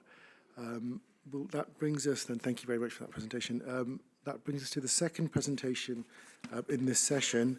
The second, another DAG member from our Dengue Advisory Group, Benjamin Willis, from the Mentor Initiative. Again, a further recontextualization of dengue in terms of emergency humanitarian settings. So a round of applause for Benjamin. I'll just move that, sorry. Very good at this. You might have to help. Yeah, sorry. Just techno fear when it comes to computers. So.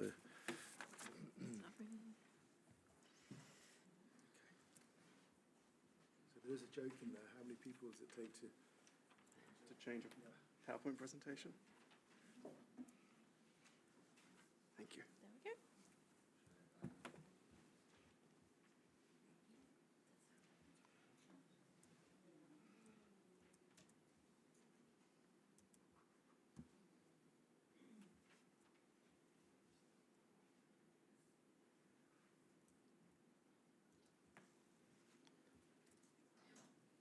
Yeah, it's working, it's fine. Okay, hello, thank you. My name is Benjamin Willis. I'm from the Mentor Initiative. I run the communications department. We're a small and agile organization that deals with reducing deaths and suffering from tropical diseases with a focus on vector control, vector management, and health responses. So, the Mentor Initiative started with its humanitarian crises. Oh wait, how do I change the... Okay.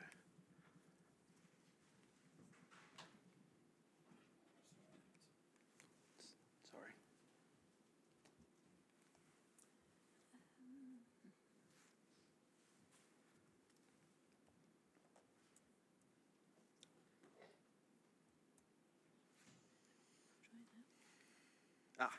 Very good. Sorry about that.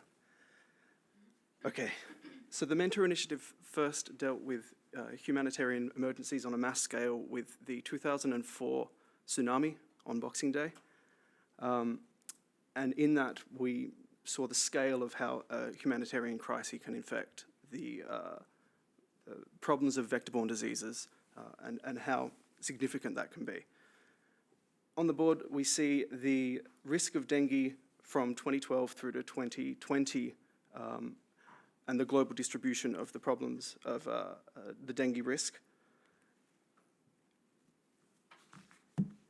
Here we see Cyclone Nagas in Myanmar in 2008. This affected approximately 2.4 million people, severely affected by this. It destroyed approximately 752,000 households within a single week. And a year on, approximately 500,000 people were still living in makeshift shelters. So the risk from following a natural disaster in these sorts of situations, as we'll see in the photos moving forward, are overcrowded conditions, displaced persons, movement from rural to urban environments, the increase in debris, which obviously, as we know, increases the breeding sites for Aedes diseases, Aedes mosquitoes, and all of the diseases that they bring. The people that we see moving into urban environments will increase the potential for the diseases. such as dengue, such as chikungunya, such as all of the other Aedes diseases. The overcrowded conditions that we see are also dealing with living amongst the rubble, the refuse. The conditions are terrible. So how do we treat them? How do we respond to this? We go into the communities, and you can see here some of our IEC information, education and communication materials that we've been using.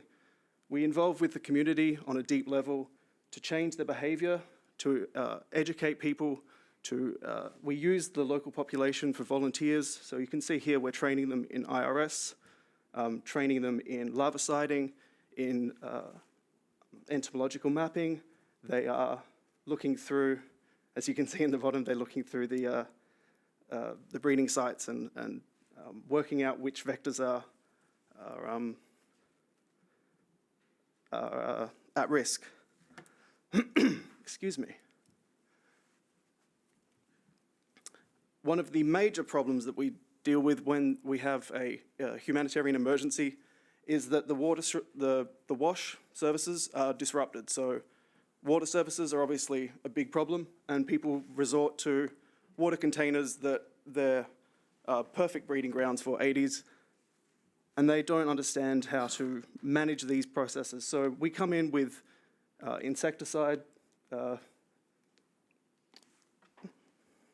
We come in with the larviciding, and also we teach people about scrubbing the containers, emptying out water containers that are in the environment that they're living in. So as we see here, we have people scrubbing out old pots. We have the tyres. We have people scrubbing out water baths that were in the area. These are the areas where the Aedes will breed. These are the problems that will cause a massive increase or a spike in the diseases.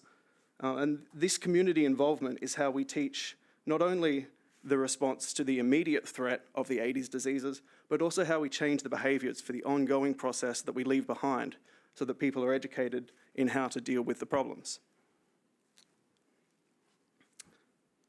These are standard practices that we use in most of our responses to humanitarian emergencies. They seem to translate across a range of different diseases, a range of different vector-borne control scenarios.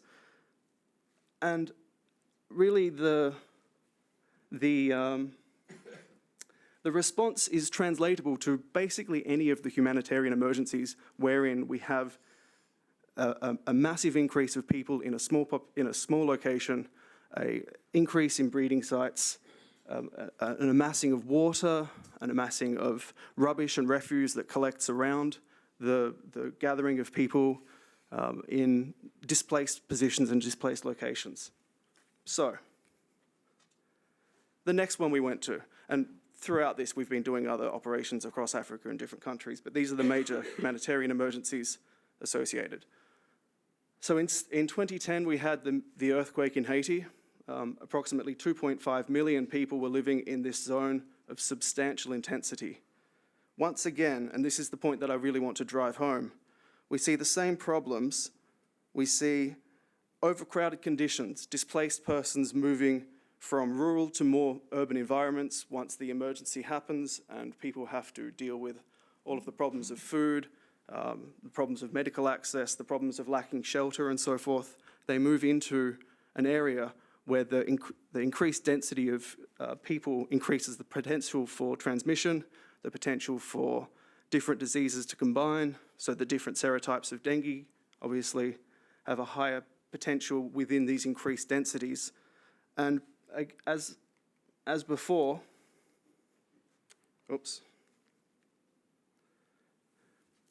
we see rubbish build up. In that bottom corner, you can see along the side of the road, there is what obviously was or used to be an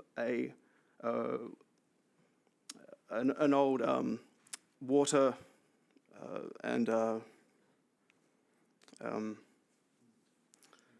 it's where the old streams used to run down the streets and used to be where the waste removal, water waste removal would run through the city, was being clogged up by all all of the problems of the building collapses, all of the rubble, and then the rubbish builds up. This obviously increases the problems of potential vector breeding sites. The problems compound and expand dramatically and rapidly in these environments. So after the natural disaster occurs, we see the disrupted services, the breeding conditions increase, the tropical diseases are already present and endemic in the countries, and all of these conditions combine to make huge, significant problems with these disease outbreaks.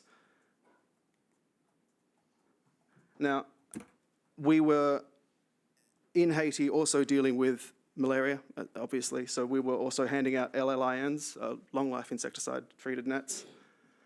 But we had robust medical and diagnosis and treatments. We had diagnostics. We were testing for the various diseases.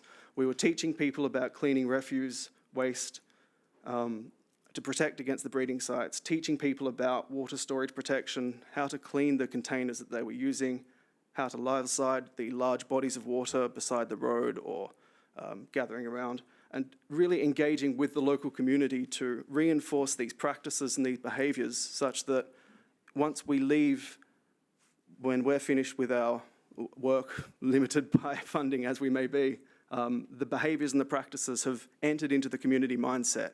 So it's about this sort of reinforcement and re-engagement with the practices that will help prevent the disease moving forward. This moves us to Mozambique. So we are currently working in Mozambique now. The Cyclone Idai and then the follow-up Cyclone Kenneth hit the region really significantly, really hard. Again, we see displaced persons in large bodies of water, large problems of breeding sites, condensed amounts of people, immediate problems of water storage, of waste removal, of all of these potential breeding sites again. Fresh water being stored in unprotected containers, and again, rural populations moving into urban centres. There's a repetition going on here. We see the same thing in all of the humanitarian emergencies, these significant contributing factors to the disease and to the vectors that bring or that transmit them are occurring in each of them in a similar sort of way. Now, here we have Mentor training some of the local volunteers in IRS. I don't have any data yet to show, and I tried to be a little data light because I'm not an entomologist or an epidemiologist. So I don't have anything to show you from Mozambique yet, but we are working in there, and we are seeing, actually we're seeing across most of our programs throughout the world, across Africa and into the Middle East, that there are cases, either signs of and or cases of dengue increasing across them. Okay, on the top right, you can see the environments where Mentor works. We are, as I just said, we're seeing signs and or cases of dengue in all of the country programs. It's severely underreported, as you heard from some of my colleagues earlier, and often dismissed as a general fever. And it's frequently the treatment defaults to malaria treatment for fevers where there's where we're in a low medical access area. Okay. So these problems occur, these similar sorts of problems based upon the similar sorts of conditions occur in a similar sort of way, in a similar time frame, following on from any of these major humanitarian emergencies, specifically ones built on natural environment or natural disasters. So for example, so like following a cyclone or following a hurricane or so forth. Now, I did a little bit of research on climate change and the impact on the vector control, the vector disease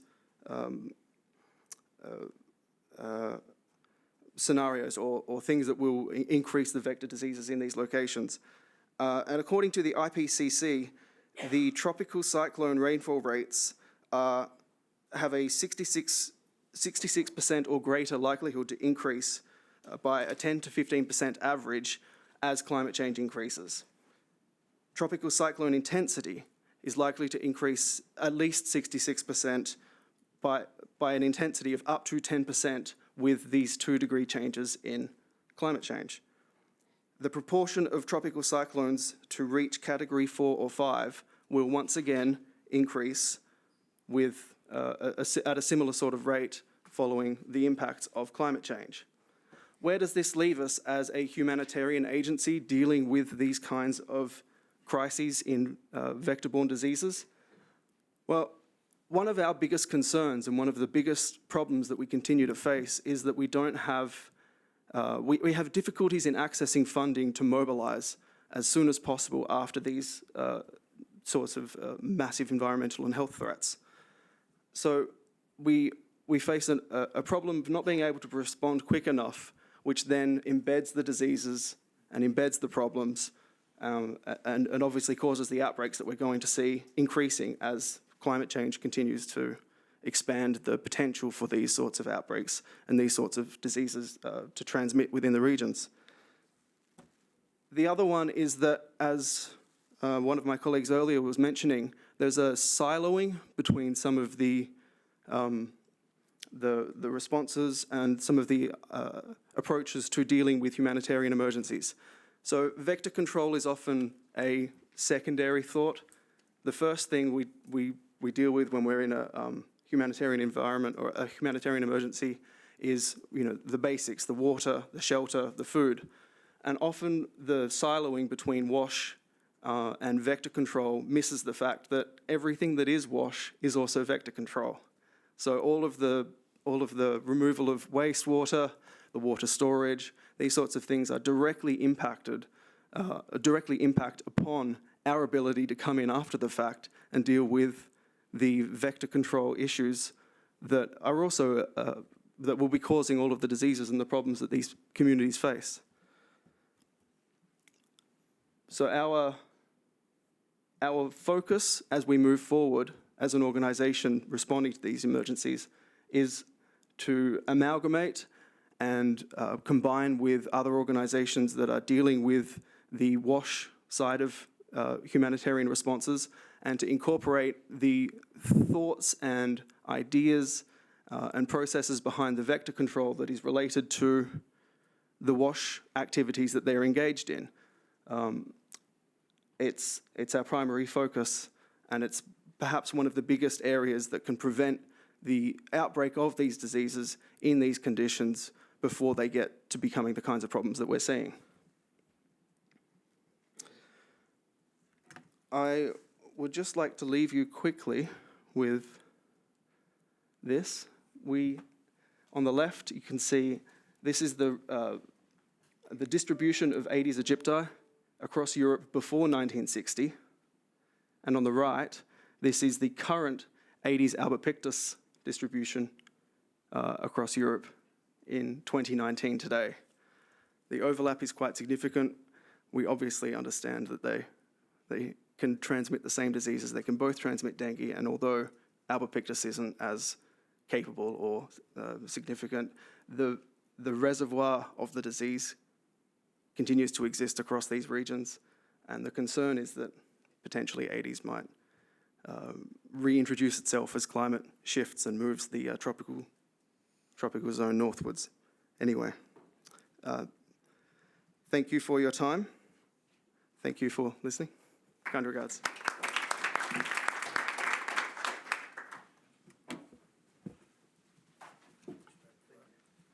Thanks a lot, Ben, for that, especially the last slide, the chilling slide, Aedes in waiting. Thank you for that. And I'd like to, I think we better speed on to the next speaker, Derek Nimmo from the International Vector Control Consortium, another DAG member, Dengue Advisory Group member. Round of applause for Derek. And I'll just get your thing. I think Derek will be speaking about the product development programs. I think you're in the right place for that in Geneva, given the DNDi and given the Medicines for Malaria venture are based here. I'm just trying this one. There we go. And, Oh, I see. Not used to it yet. Not used to it. No, well- I never will be. It's that old joke, isn't it? How many people you need to change PowerPoint? There we go. 3 at the moment. Yeah, we could go for it. Thank you, Cameron. Good afternoon, everybody. I'm going to talk to you about the role of product development partnerships in controlling insect vectors of disease. IVCC, the Innovative Vector Control Consortium, is a product development partnership for vector control. We facilitate the development of the development and delivery of novel and improved vector control tools and solutions in challenge markets to combat the rapidly growing problem of insecticide resistance. We do this through funding from a number of partners, from the Bill and Melinda Gates Foundation, USA, DFID, to mention a few. And we're addressing market challenges, de-risking innovations. Innovations need money and tools to prove that they can actually work, so we're de-risking those. We're innovator and community expert support, so we have a wide range of expert support for the IVCC. We have large technical and project and product management platform, and we're impact driven. So we do a lot of research, but we also want to make that research into reality, into a product that actually can make a difference. And we have a broad non-political outreach as well. So the current insecticides that are used for vector control have been around for decades. And there isn't really any new development or any new impetus to develop new insecticides because the vector control market is considered relatively small, especially against the agricultural market. And because of this, this decades of non-development, the current insecticides, there's a lot of resistance developing to those. And so these tools are becoming less and less effective over time. And this was realized by the IVCC, and back in 2008, an initiative or a mission was put together to develop some new AIs. And screening 45 million chemical compounds, working with industry, and repurposed AIs, taking those through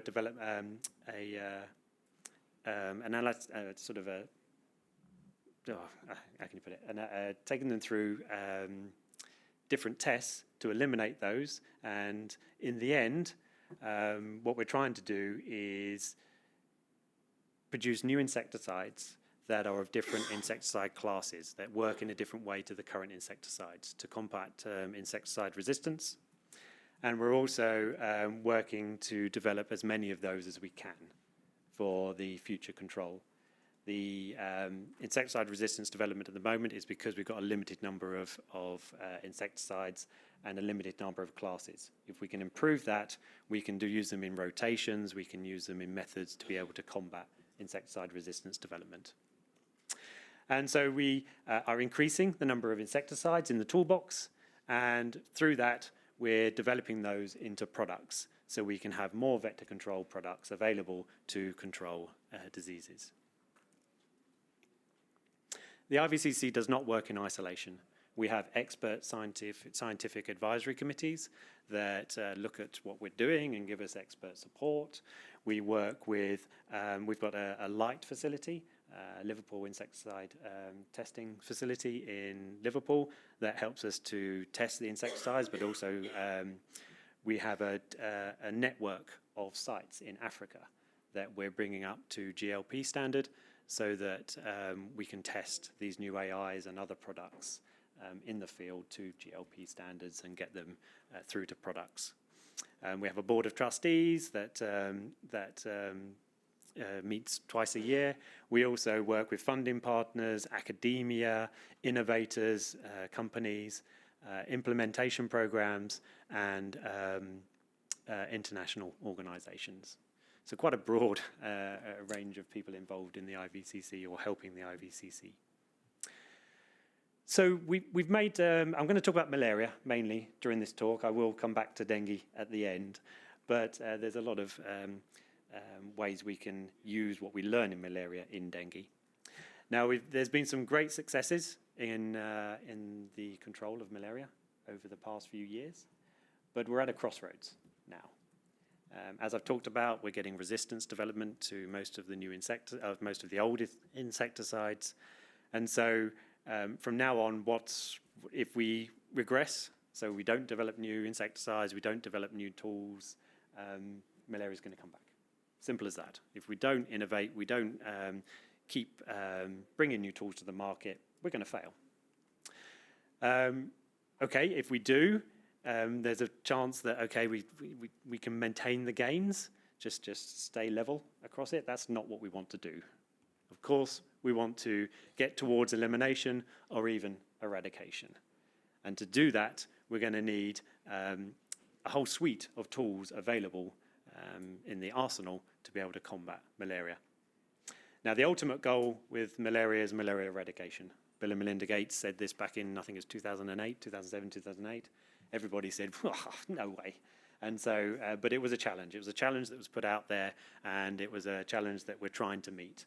And it's a lofty goal, of course it is. But if we don't get to eradication, there's always the chance it can come back. So that's our ultimate goal, is to get rid of this disease. So Imperial College in London, Tom Churcher has done some, and his team have done some modelling of different scenarios using different tools. And they looked at a whole suite of different tools for this, but the ones that came up that really could make the most difference, at least in malaria, were long-lasting insecticide nets, indoor residual spray, something called attractive targeted sugar baits. I don't know whether you've heard about these. They're sugar baits that are hung on the outside or inside of houses. Mosquitoes generally feed more on sugar than they do on blood, males especially, because they don't feed on blood, but females and males, and it's an opportunity to kill them from the sugar feeding stage rather than from attractiveness to the host. And then there's drugs and vaccines, of course. Everything in this has to be integrated. Integrated vector management is the way forwards. How to do that is the hard bit. What tools to use together to actually achieve the result you want is not really being mapped out fully, and there needs to be a lot more work done on that. But the modelling does show that, in theory, if you can get these tools working together in the right way, and the 5 tools that we've identified there, we think can get us down sort of near eradication, but then mind the gap. There's a gap there that needs to be filled. And this shows that we need to continue to develop new tools, genetic tools, space sprays, improved housing. We need all these tools available at the end, because we know that last bit there is going to take as much effort as all of that we did before. All the decades of research, all the decades of work there is going to take as much of that to get down to eradication. But that's the goal. So what's the potential impact? Because, you know, why are we doing this? What's the point of doing all of this? Well, the point is that we can save lives. And the lives saved potentially can be in the millions and millions. And I won't go into details about this chart, but it just looks at the different tools and how they could impact saving lives.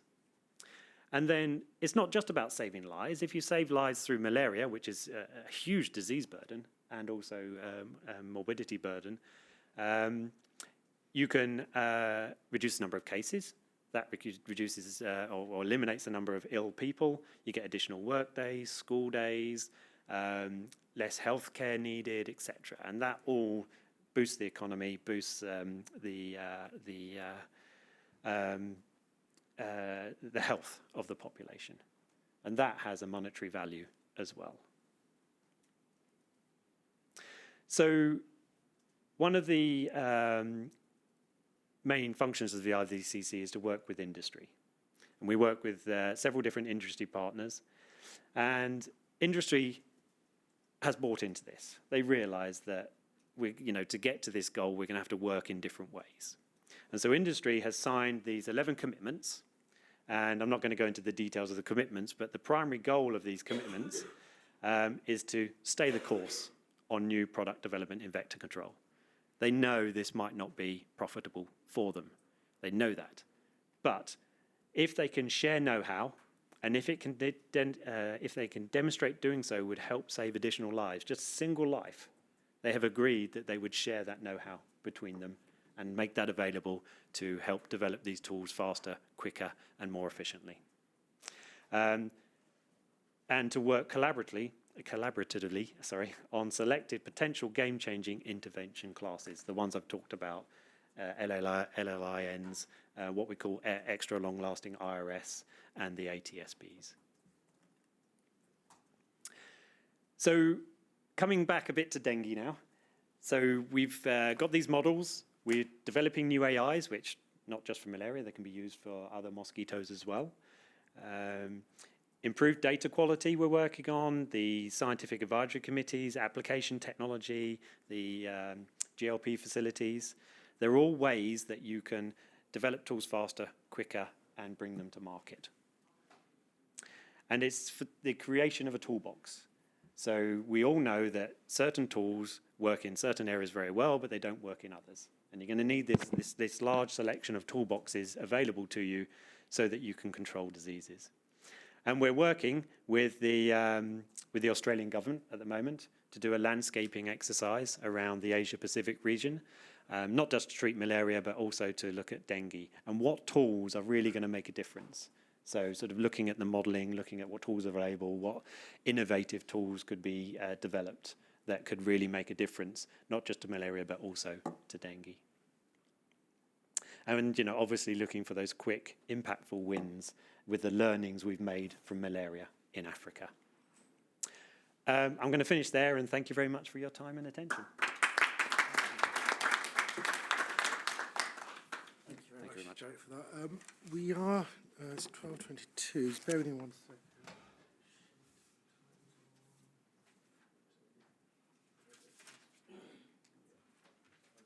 Okay, so we have a panel discussion. We've got time for a few questions to the panelists. If I could ask you just to reassemble at the front, please. Yeah. I mean, thank you. I mean, the first question, I'm going to just ask you a couple of questions and then pass it over to the audience. Really, we're discussing their, tools in terms of the climate change early warning system, the DMOS satellite system, and these tool sets that you've mentioned just now in your presentation, Derek. And I know that the mentor also has a toolkit that's given out, but more on an educational level to doctors in emergency settings. It's still a toolkit, a tool per se. So what I really wanted to ask you is, what are the barriers of adoption to those tools? What kind of barriers have you come across in your different settings for these tools? They all seem great and wonderful and amazing, and they are, but what's stopping them from being taken up? And to anyone, any of you can go first. Sure. I'll make a start on that. Well, the obvious barrier is cost. So new tools cost more. And so the inclination is, okay, we've got this tool, sort of works. It's cheap, and we can apply it, and we get a result that sort of works. And oh no, there's a more expensive tool that will treat less of the population, but it will be more effective. It's quite a hard sell. So you've got to be able to work that story to say, okay, yes, we know this is a more expensive tool. You've got a limited budget, but if you use this in the right way over a longer period of time, you will have much more impactful results. And it's trying to get that story over to them, and that's different in different places, and using different communication tools in different places is what we would advocate. And you're right, you can have a toolbox, a huge toolbox of tools, but if nobody's going to use them, there's absolutely no point in having them. And so, that's my sort of thoughts on that. Building the case. Rachel, in terms of your... I think in our case, the key thing is building those partnerships, because often dengue control teams are extremely busy, and understanding how climate information might actually be able to help them and help with the decisions and the planning. It's difficult to fit that in when you have such a complex disease like dengue that depends on many different factors, not only the climate, but trying to make those decision makers aware of the benefits you can get from this this predictive information, understanding when and where it's effective, the limitations, but also how it could help. So it's really about building the partnerships and making sure that dengue control teams are aware of the benefits of that. Sure.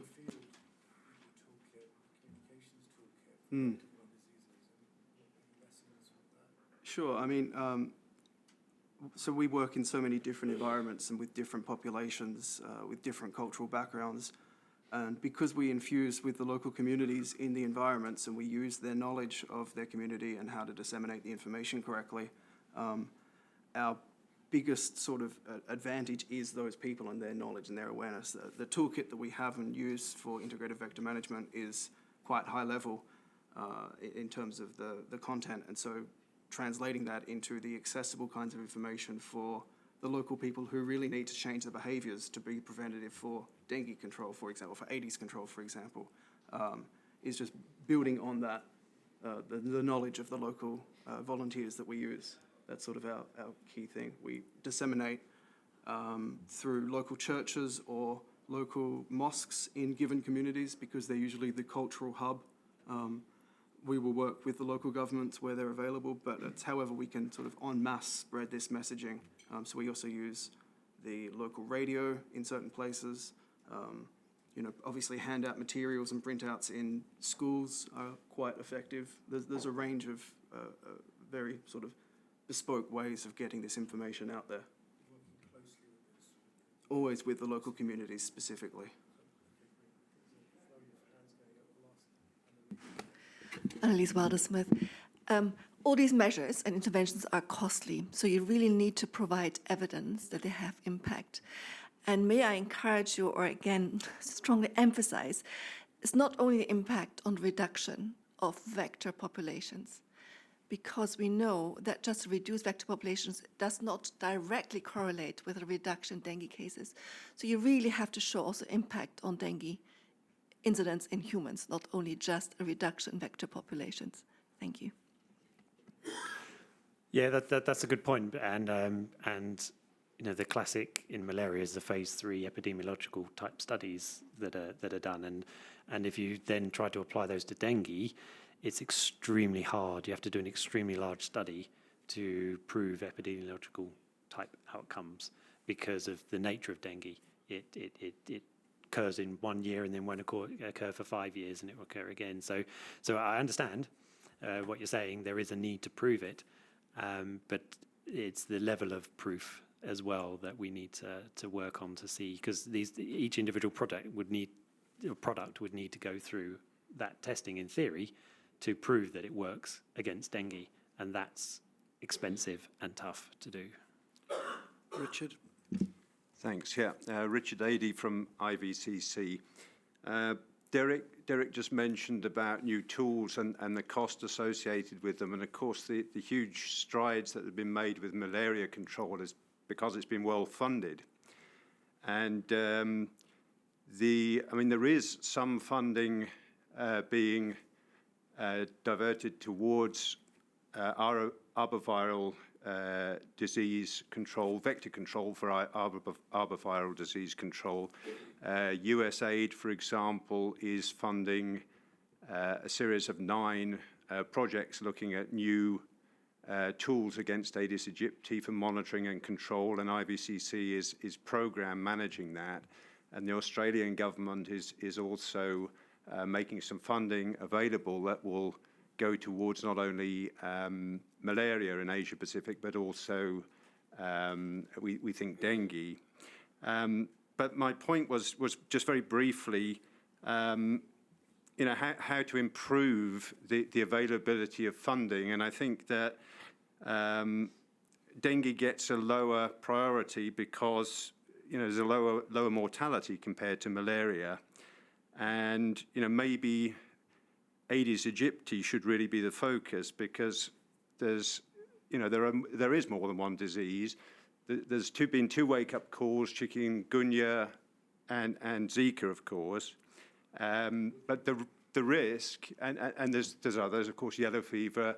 The risk is some of these emerging viral diseases, and Dwayne Gubler, for example, will talk about the risk of urban yellow fever. So maybe the awareness should be really around the species of mosquito rather than, or to complement this message that you're giving about dengue, but the risk associated with this mosquito going over and above dengue is something that should be also focused on. Yeah, you're the second person to say that this morning, actually. In the first session, we heard the same call to reframe this as an Aedes issue.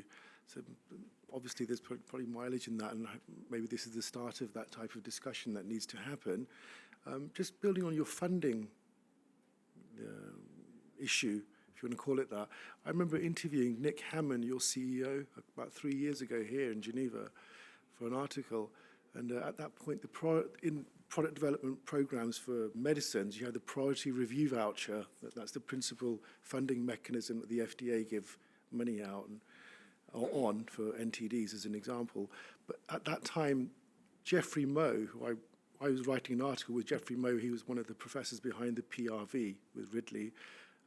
He was putting forward something called the Verve with Nick Hammond, which was an identical PRV, but for insecticide research. I'm just wondering, has that progressed in any way forward as a potential funding mechanism? The paper was published a few years ago. Has that? Yeah, I'm not aware of that. It's something I'll look into. Yes. So the Verve is progressing. Yeah. And we're hoping to have some news on that soon. Actually, it's an excellent bit of maths, and I thought it was it's a good scheme to be able to encourage companies that if they invest in this, they can have a voucher for other products that saves them money. Because as we know, the vector control space is not a huge market for the big companies. And it's been very successful here in Geneva. You've got the Chagas benzonidazole compound pediatric formulation. That's been given millions. You've got mycetoma. Even dengue will be getting the PRV as well. So it's obviously it works as an incentive. So I was just wondering if that's... No, there has been some progress recently. Yeah, good. And we'll hopefully update everyone soon. Very good to know.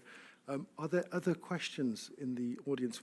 From Dr. Habari Prudence from the Malaria Consortium. Just from the point of view of a paediatrician here, vector control is extremely important both for malaria and for dengue and for other vector-borne diseases. But there are other approaches as well. I mean, better diagnosis. Somebody brought up this morning that diagnosis is really, really important, and particularly in dengue, because actually it's quite difficult to diagnose it accurately because it's such a complex disease. But also the development of vaccines. For example, yellow fever has a very good vaccine, and if we had good coverage of that vaccine, then maybe we wouldn't have to worry so much about controlling the vector. I'm also slightly concerned because we've poured huge amounts of insecticide into the environment with millions and millions of LLINs and millions of IRS. And what is it doing to the pollinators and things that we need for our agriculture? And I know it's not as bad as insecticides use in agriculture, but still, I live in Wales and there's far less insects than there used to be 20 or 30 years ago, and I think it's quite worrying if we don't look how we're disposing of our insecticide properly when we use it properly. That's a good point. Any response to that? Or no, all valid points, and we should keep an eye on those as we move forwards and use these responsibly. Yes. I just wanted to come back to the DMOS thing for a second. It's quite an amazing thing. How replicable do you think that's going to be, given your experiences of dealing with those partnerships? That partnership building process you would have gone through and in different regions. Sorry, what was the question? Sorry, how replicable, would that be? So we're very much in a learning process at the moment in Vietnam, sort of understanding the local settings and the different levels of information. It's important as well, we're working with the UK Met Office, but it's really important to engage the local climate service providers as well to make sure it's a sustainable system. In terms of the kind of dengue models that we build, it's very important to take into consideration the local context. I don't think one model can just be built for one country and applied in another. like just off the shelf. It really has to be refined based on the sort of the local situation, any local peculiarities, and so I think it will be a very interesting project to teach us if it's feasible to implement this in an operational way. We're exploring which are the desirable and feasible lead times that are possible. Of course, across Vietnam itself, it has very different dengue dynamics. The north varies tremendously from the south. They have different needs and demands in terms of their dengue control. So I think it really requires looking at sort of within a country the nuances and Great, thank you for that. I think we should stop the panel at this point and move to the last panel, if I could. So thank you very much to the panelists for some great presentations and questions. We're going to come to the last panel, which is from vector control to vaccines, engaging and mobilizing civil society against dengue fever. Actually, do you want to I think that's what we had. I think there's been a typo on the program. Annalise, I'm going to ask you to come and present, simply because it should have been that way around on the program, but it wasn't. Yeah, thank you. And can we go through the ritual of trying to get the computer to work? So, yeah, not my forte. Well, thank you for inviting me. I've just used a few minutes to gain some time. Basically, a lot of lessons can be learned from the first licensed dengue vaccine. It's an incredibly complex vaccine, and I will definitely not do justice to this vaccine in the limited amount of 11 to 15 minutes. And so I hope that some of your questions later on in the discussion will then address those most pertinent issues to you, because I will not be able to address all today. So, the first question, do we need a dengue vaccine? The disease burden cries indeed for a vaccine, and you've already heard enough arguments about an incredibly high burden, but also the dengue is poised to increase. And I agree with the speakers earlier on that Africa is on the brink of also seeing major dengue outbreaks. In the moment, the main burden is still in Southeast Africa. So there are four endogenically distinct serotypes, and each of them can cause a whole range of clinical manifestations, with really most of them having very mild or even asymptomatic disease. And the peculiarities of dengue, as you know, it is really the number of infections that will modulate the severity of your disease. And so with a primary infection causing from anything to asymptomatic to severe, but it's really the second infection with a different serotype that has a higher risk of more severe disease. Interestingly, again, it's also important for our understanding later, is that from natural cohort studies, we actually know that the third and fourth infection then are actually associated with a lower risk of severe dengue. We've also heard that dengue, if managed well clinically, should have an extremely low case fatality rate. So the reason really for a dengue vaccine is not so much mortality, but it's driven by the extremely high numbers of hospitalizations that overwhelm already fragile healthcare systems. So what makes dengue vaccine development so difficult? And if you understand this figure, you've understood most of the issues. So I'll quickly bring you through this. So basically, I can't see it. Can you see it?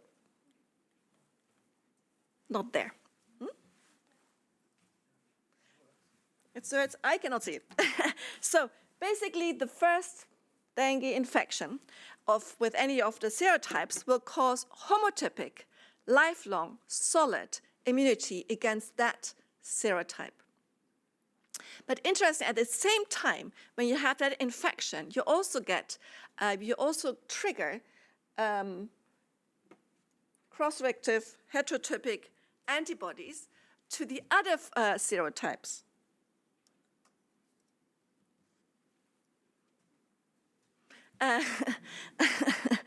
and that initially gives you protection against that other serotype. But then, over time, when these antibody levels off to the other serotypes wane, at that time, your risk of enhanced disease increases.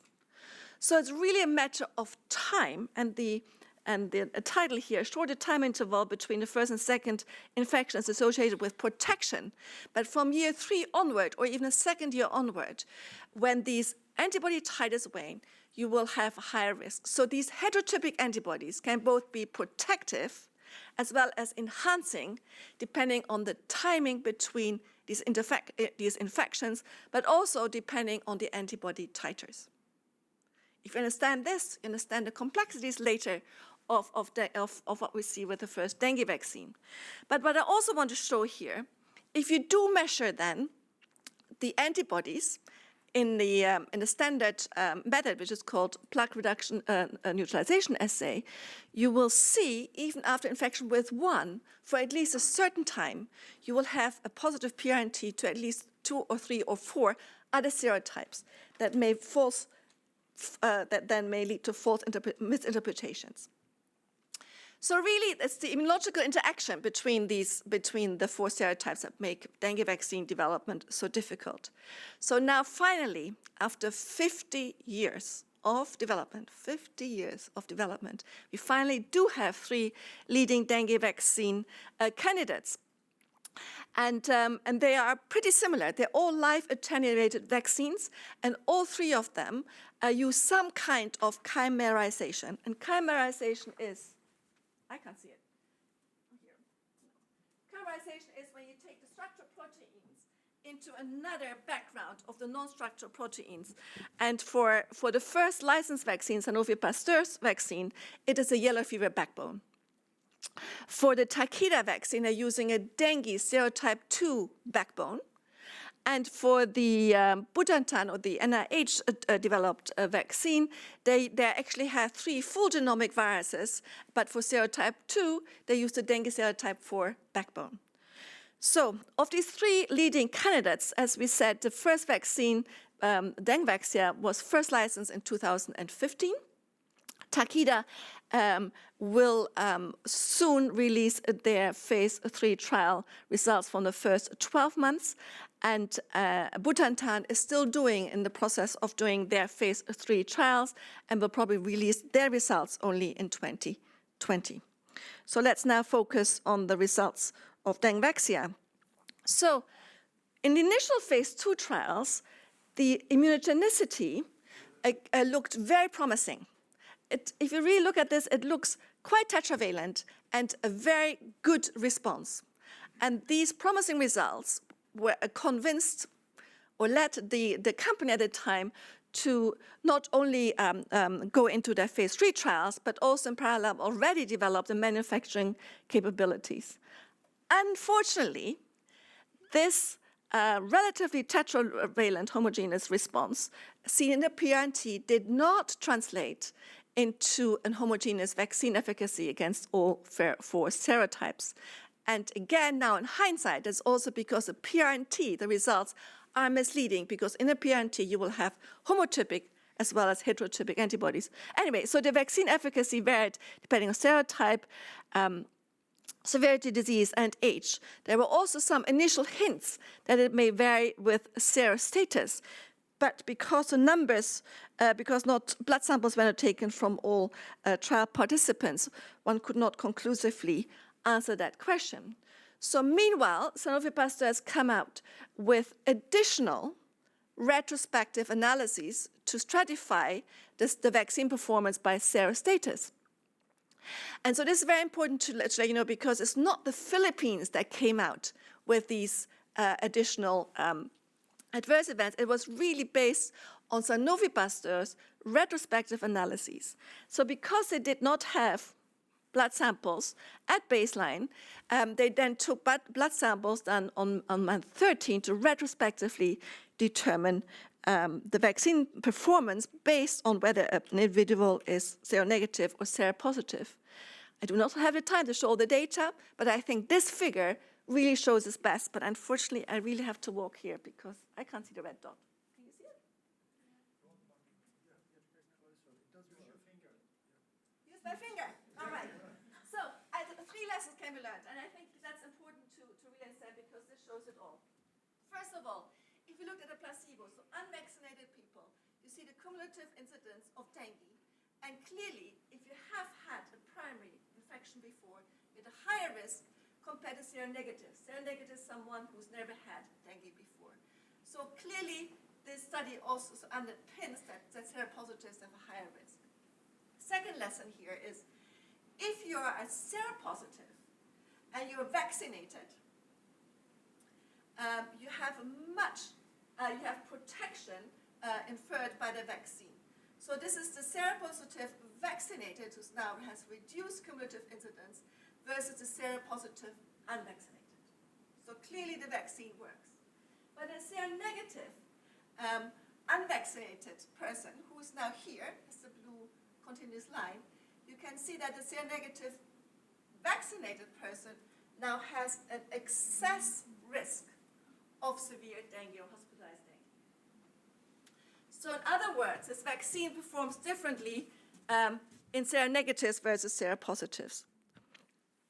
And there's a long, difficult explanation, I think. For the sake of time, it's almost impossible to go through this. But basically what is thought is that this vaccine has a silent infection, and basically that then a seronegative person who's now vaccinated will now have a secondary-like infection when that person gets the true wild-type infection. So basically, what happens is that the vaccinated seronegative person now, epidemiologically and clinically, behaves similar to a seropositive unvaccinated person. So the higher risk is a similar risk than a seropositive person. So basically, Dengvaxia is shown to be efficacious and safe in seropositive persons, but it increases the risk of severe dengue in seronegative people. With this very complex vaccine, how then should WHO advise how best to use this vaccine in the absence of other vaccines in the moment and the absence also of any truly effective, sustainable and scalable vector control measures? So if you look at the public health benefit, clearly the benefit will depend on the underlying seroprevalence rates. And so the underlying seroprevalence in high endemic areas by the age of 9 is around 70%. And if you then calculate in a cohort of 1 million vaccinees, 5,600 cases of hospitalized dengue can be prevented in seropositives, but you induce about 500 cases in seronegatives. So how do you then roll out this vaccine? At WHO, we considered various options and took into consideration the very complex discussions about population benefit versus individual risk, all the ethical considerations, the country's risk perceptions and communication issues, all the feasibility issues of screening tests versus population surveys, programmatic issues, and how do you best achieve high vaccine coverage rates. And we came down to evaluating still a population seroprevalence criteria, so where you only give the vaccine in extremely high seroprevalence settings of 80% and above, or whether you would do individual screening for whether you're seropositive or seronegative, and then only vaccinate those who are seropositive. A long story, I'll make it short. For countries really considering, WHO feels that the best strategy would be to do individual screening. And that is because this population is technically now identifiable, and I think we're ethically and morally obliged to minimize the risk.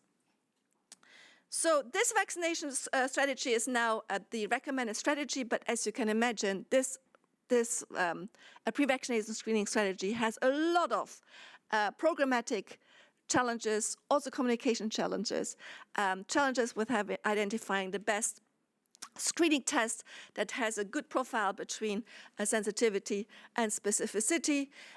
So there are now a whole range of other issues, and we recently had a big workshop with all country representatives to think through how to implement such a pre-vaccination screening strategy. The second generation dengue vaccines are coming up, and so lots of countries have said, well, we just wait and see how the second generation vaccines will perform, and I think that's fair enough. So just to remind you, dengue vaccine needs 3 doses, Takeda 2 doses, and Butantan only 1 dose. The strength of the Butantan is that we probably have learned that you do need the non-structural proteins for good protection, and the Butantan vaccine has a much higher proportion of dengue-related proteins, which make it more likely that it does not only induce humoral but also cellular immunity. The advantage of Takeda is that they have at least one of the dengue serotypes as backbone, and therefore also making it more likely, we have not seen the published data yet, making it more likely that it will be more efficacious than Dengvaxia. So lessons learned is, we've learned from the Philippine situation, but not only from that situation, that you need a well-planned communication plan around any vaccine introduction. This is particularly true for vaccines with partial efficacy. And all of our current new vaccines, be it malaria, maybe HIV, all vaccines that are currently coming up have partial efficacy and are much more difficult to communicate to the public. We also learned some very practical lessons that blood samples need to be taken from all participants so that a priori plans can be done to analyze the data by serostatus, and both Takeda and Butantan are doing this. A follow-up for a longer time to assess a late onset of vaccine enhancement was recommended by WHO already for many, many years, and indeed all 3 companies are doing this and have done that for their vaccines. I think we need to be intellectually prepared that we may never find a perfect dengue vaccine. And so part of all the thinking that we're now going through is also to preparing the world how we best use a maybe not so perfect dengue vaccine that we will have in the future or that we have now. Rigorous risk-benefit assessments need to be established, communication strategies developed, and for the time being, my last sentence is we only have 1 vaccine in the moment, and for this vaccine, we have to do pre-vaccination screening strategy if you want to consider this vaccine. Thank you so much. Thank you very much, Annelies. I know it's a very complex situation, and I think time is always a nightmare, but thank you very much for explaining that. And we're going to pick up on some of those lessons learned in terms of the very brief panel discussion at the end of this session. Thank you for that. And so that leads us to our last speaker. You may be thinking it's chalk and cheese. Why have they put Malaria Consortium with a vaccine? It will be unveiled at the end in terms of the questions. But I think a round of applause for Dr. Prudence Hamad from the Malaria Consortium. Thank you. And again, it's here. Oh. Thank you very much for that very good explanation about the vaccine, because I think it's something that's been both around the malaria vaccine as well as the dengue vaccine, that we're never going to have vaccines that are 85 or 95% effective, probably. And how you sell that to people is going to be very difficult. That one. There we go. It hasn't gone on. Oh, yeah, okay. You press this button. Where's the key? Could you just please help? Yeah, sorry. Could you just... I don't know what I've done to her. I didn't do anything. There we go. What do I do? Cursor. Just go up and down. On this thing. Is it going to be on the slideshow? I just want to reassure everyone, we do know how to use a computer at ISNTV. It's just this particular computer. It's just this particular It's got a French one. keyboard. Yes, Oh, that's no. already I think it's thrown time to mention Brexit. So Yeah, should I do sorry. this? I didn't say that. I didn't say that. That's okay. I just take this? Yeah, that's fine. Does it work? I don't think I need it anymore. Okay. I don't need it, I don't think. I don't quite know why I'm at the end of this talks, but is there anybody here who's had dengue themselves? Aside from me, you. It's a very horrible disease when you suffer from it, and it certainly made me very ill, and I don't know whether I had a primary infection that wasn't detected, but the secondary infection was extremely severe. So I think we do need to try to control dengue, and these are some very pretty little fish that have been used for quite a long time in other places to control both dengue and malaria mosquitoes. When I was in India once, when I worked with MSF, I went to the National Malaria Control Programme, and they had tanks and tanks of guppy fish. So I don't know whether they were distributing them or not, but this is about a study we did in a rural area of Cambodia, and it's addressing the challenges, opportunities, and community acceptance of a dengue control methodology. Okay, so we did some studies in Cambodia looking at the insecticides that are being used at the moment by the Vector-Borne Disease Control Programme, and we found that Temethos, which is called a bait normally, has high levels of insecticide resistance as well as permethrin, deltamethrin sprays. So the evidence of their effectiveness in controlling Aedes mosquitoes was very low. So we decided to do a randomized controlled trial in some villages in Kampong Cham province, which has one of the highest dengue incidents in Cambodia. And the design was that we had 3 arms. One was with guppies plus this pyriproxyfen impregnated disc. They're quite small, about this size, and they can go into small containers, plus an intervention for community mobilization called Combi.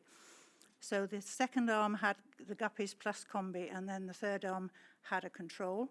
And in each arm, there were 10 clusters of approximately 200 households in each cluster.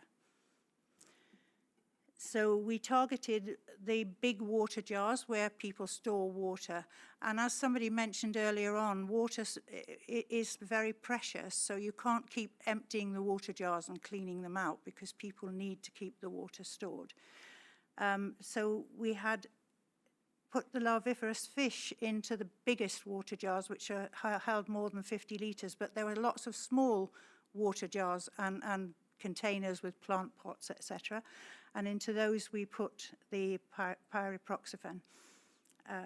And there were about 10% of the small containers and 90% of the large containers. And then the communication for behavioural impact was done in around all the jars. So this was how we used community health volunteers.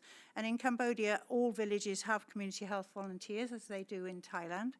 And they are real volunteers, and they do various health promotion activities. They receive sometimes some travel expenses to go and report to the health centres, but otherwise they're not paid. We also set up in the health centres a guppy bank, so that guppies were bred at the guppy bank, and the community health worker could go to the guppy bank and get the guppies and take them to their households and put them into the jars, and also deliver health education at the same time, or how to look after the guppies and the reason why the guppies should be there. So the methods that we used, there was an entomological survey looking at every 3 months to look at adult mosquito collection, larvae and pupae collection, looking at how many containers there were around the villages, and this premise condition index. There was also a baseline and endline survey looking at knowledge, attitudes and practices around mosquito control, the acceptability of both the pyriproxyfen and the guppies. There were adult emergent inhibition assays, and community health workers monitored the coverage of guppies and the PPF in the containers. So this was the results of the mean number of adult Aedes females per cluster per arm and survey. So if you notice, during the light rains, the control containers had a lot more adult females coming out than in where those were guppies or the pyriproxyfen. This was the number of pupae that were found again, the control arm had a lot more than in the other arms. And this was the percentage of water containers that actually contained guppies or actually the PPF. So when people were asked what were some of the challenges in keeping the guppies and the pyriproxyfen in the containers, the guppies were sometimes eaten by other predators like green frogs and lizards. People use the water for washing themselves, and they often take a big load of water and pour it over their head so that guppies could be lost in that way. Children like to play with the guppies, so they'd take them out and play with them because they are very pretty little fish. The animals would often drink from the water containers as well, and therefore the fish got eaten. The people fed the guppies with rice husks, which were commonly available in the community, but sometimes they gave them too much food or they gave them different food, which was the wrong kind. They found that the jars needed to be in the shade because the guppies got killed if it got too hot. There were concerns from the population about putting chemicals in the water, and that's one of the reasons why Temefos doesn't work very well either, because although the government hands it out to everybody when they're thinking about a dengue, before the dengue season, people don't like to put chemicals into their water. And a lot of older people who are strongly Buddhist didn't want to kill the mosquitoes anyway, because in Buddhism, of course, you're not supposed to kill anything. These are some of the results of the qualitative assessment. Use of village volunteers is very useful for conveying information because they come from the community trusts them, and the community likes to get this information face to face, and they can ask questions and they can bring up topics, which if you just deliver health education to people, they can't always ask questions and they can't feel comfortable. The volunteers explained the use of the guppy fish and the PPF nicely, and they conducted regular follow-up to check on the guppies and bring new ones if there was a problem. The community members particularly liked the tuk-tuks, which are small vehicles that go around, and they had music and singing and songs and posters, so they really liked that approach. They liked the pamphlets and the posters, but they thought there should have been more and that every household should have one. They didn't like radio and TV because it just tells them things and they can't sort of discuss it or question it. And they wanted more posters to hang on their houses. These were some of the other combi activities. So there you see the tuk-tuk in the corner there with the information hung on the sides.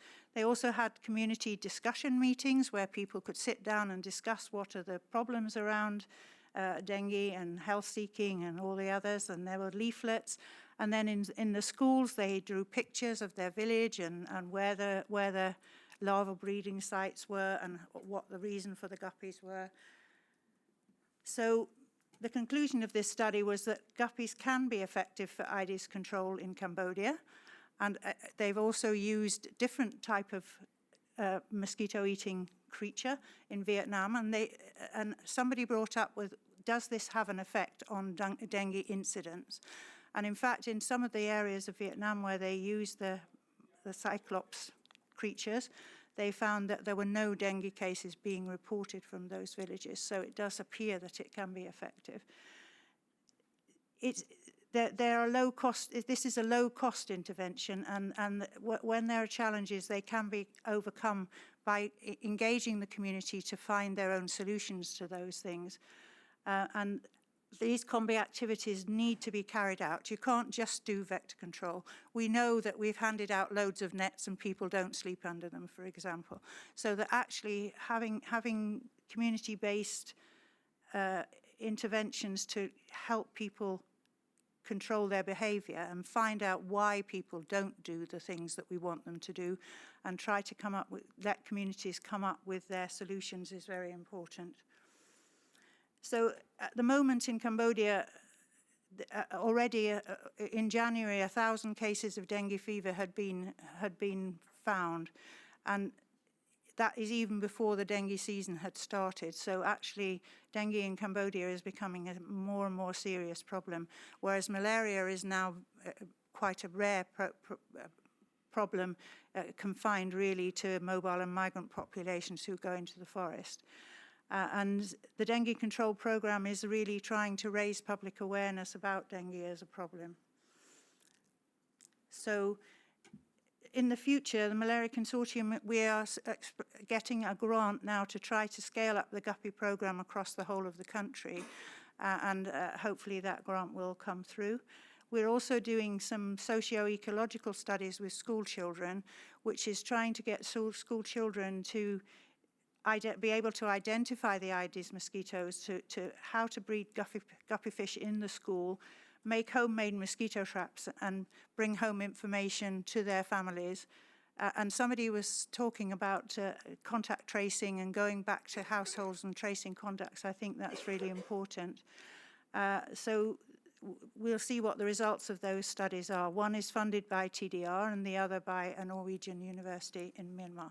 It's called the My Schools Project, and it will be in Yangon, which is an urban environment, which will be very interesting to see how that works. Thank you.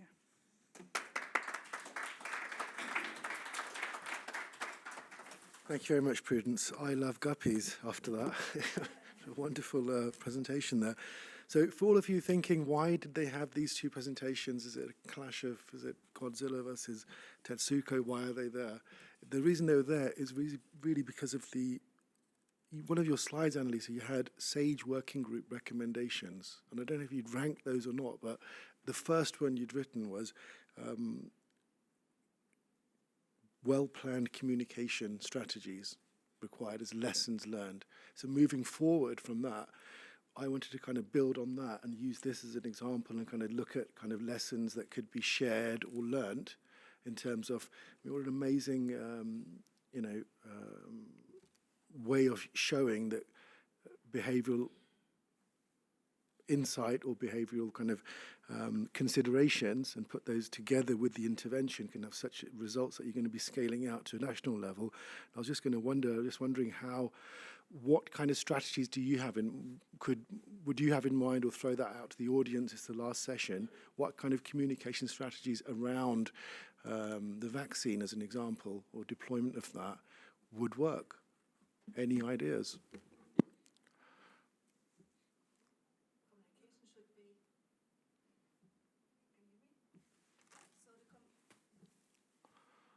Yeah, I think you should.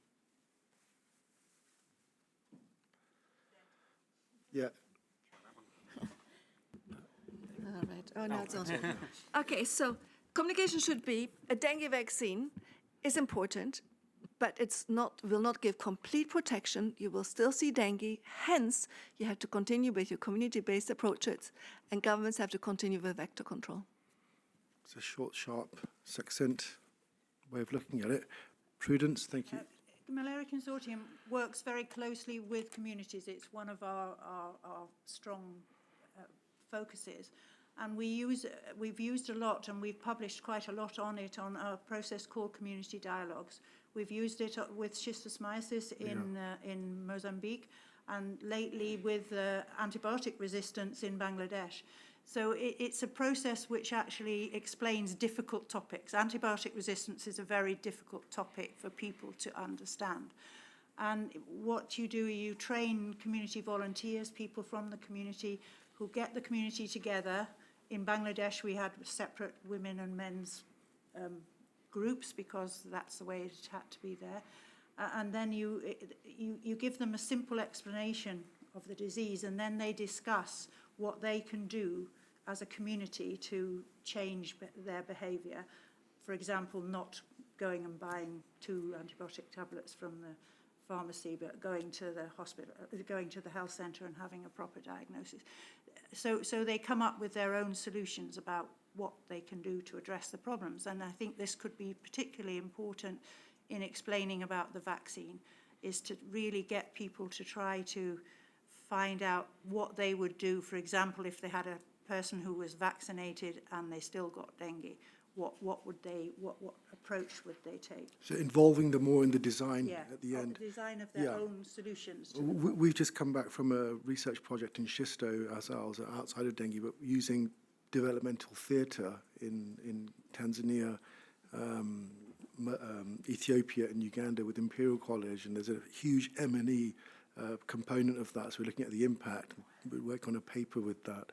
So the level of engagement and responsibility at the grassroots level, once you give them the kind of trust, we were staggered by that. We were shocked that they're so engaged once they learn the transmission cycle of a disease, or so I wonder if there are parallels out there in terms of with dengue. Richard, sorry. Thanks. Yeah, sorry, it was slightly just different. Just going back to your point about community mobilisation and so on with the guppies, which is great. And I think that there have been cases where this has worked really well. Also with the mesocyclops in Vietnam, that at one stage I was following quite closely, and Combi in Malaysia too. It seemed to me that the main challenge was to get these activities to be sustained, and maybe that's a challenge to focus on is to get people to keep at it, not just for one or two seasons. Interestingly, I went back to Cambodia recently for something around antibiotic resistance. Exactly, we were working in the same communities, and the guppy fish banks were still functioning. The community health workers were still taking the guppies to people.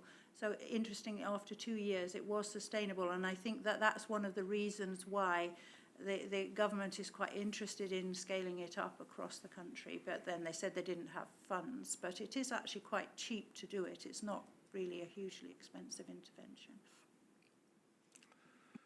Are there other questions from the audience?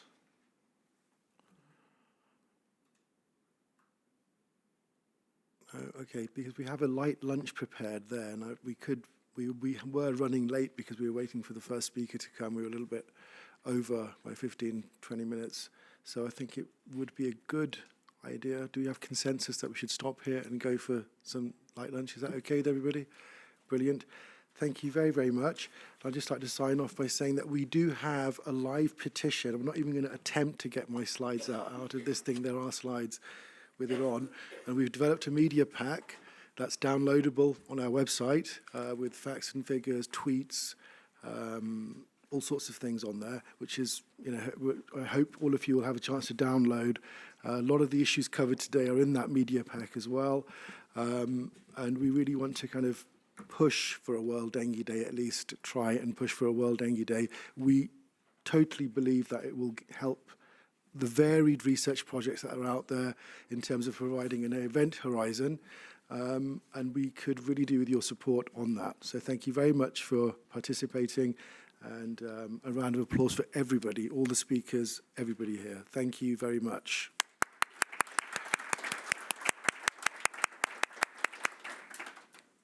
We're going to make the video of this available as well after. Sorry, it's live stream, but we're going to make the video available as well. Sorry, yeah. Okay.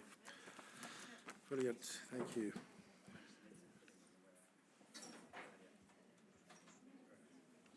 Have they?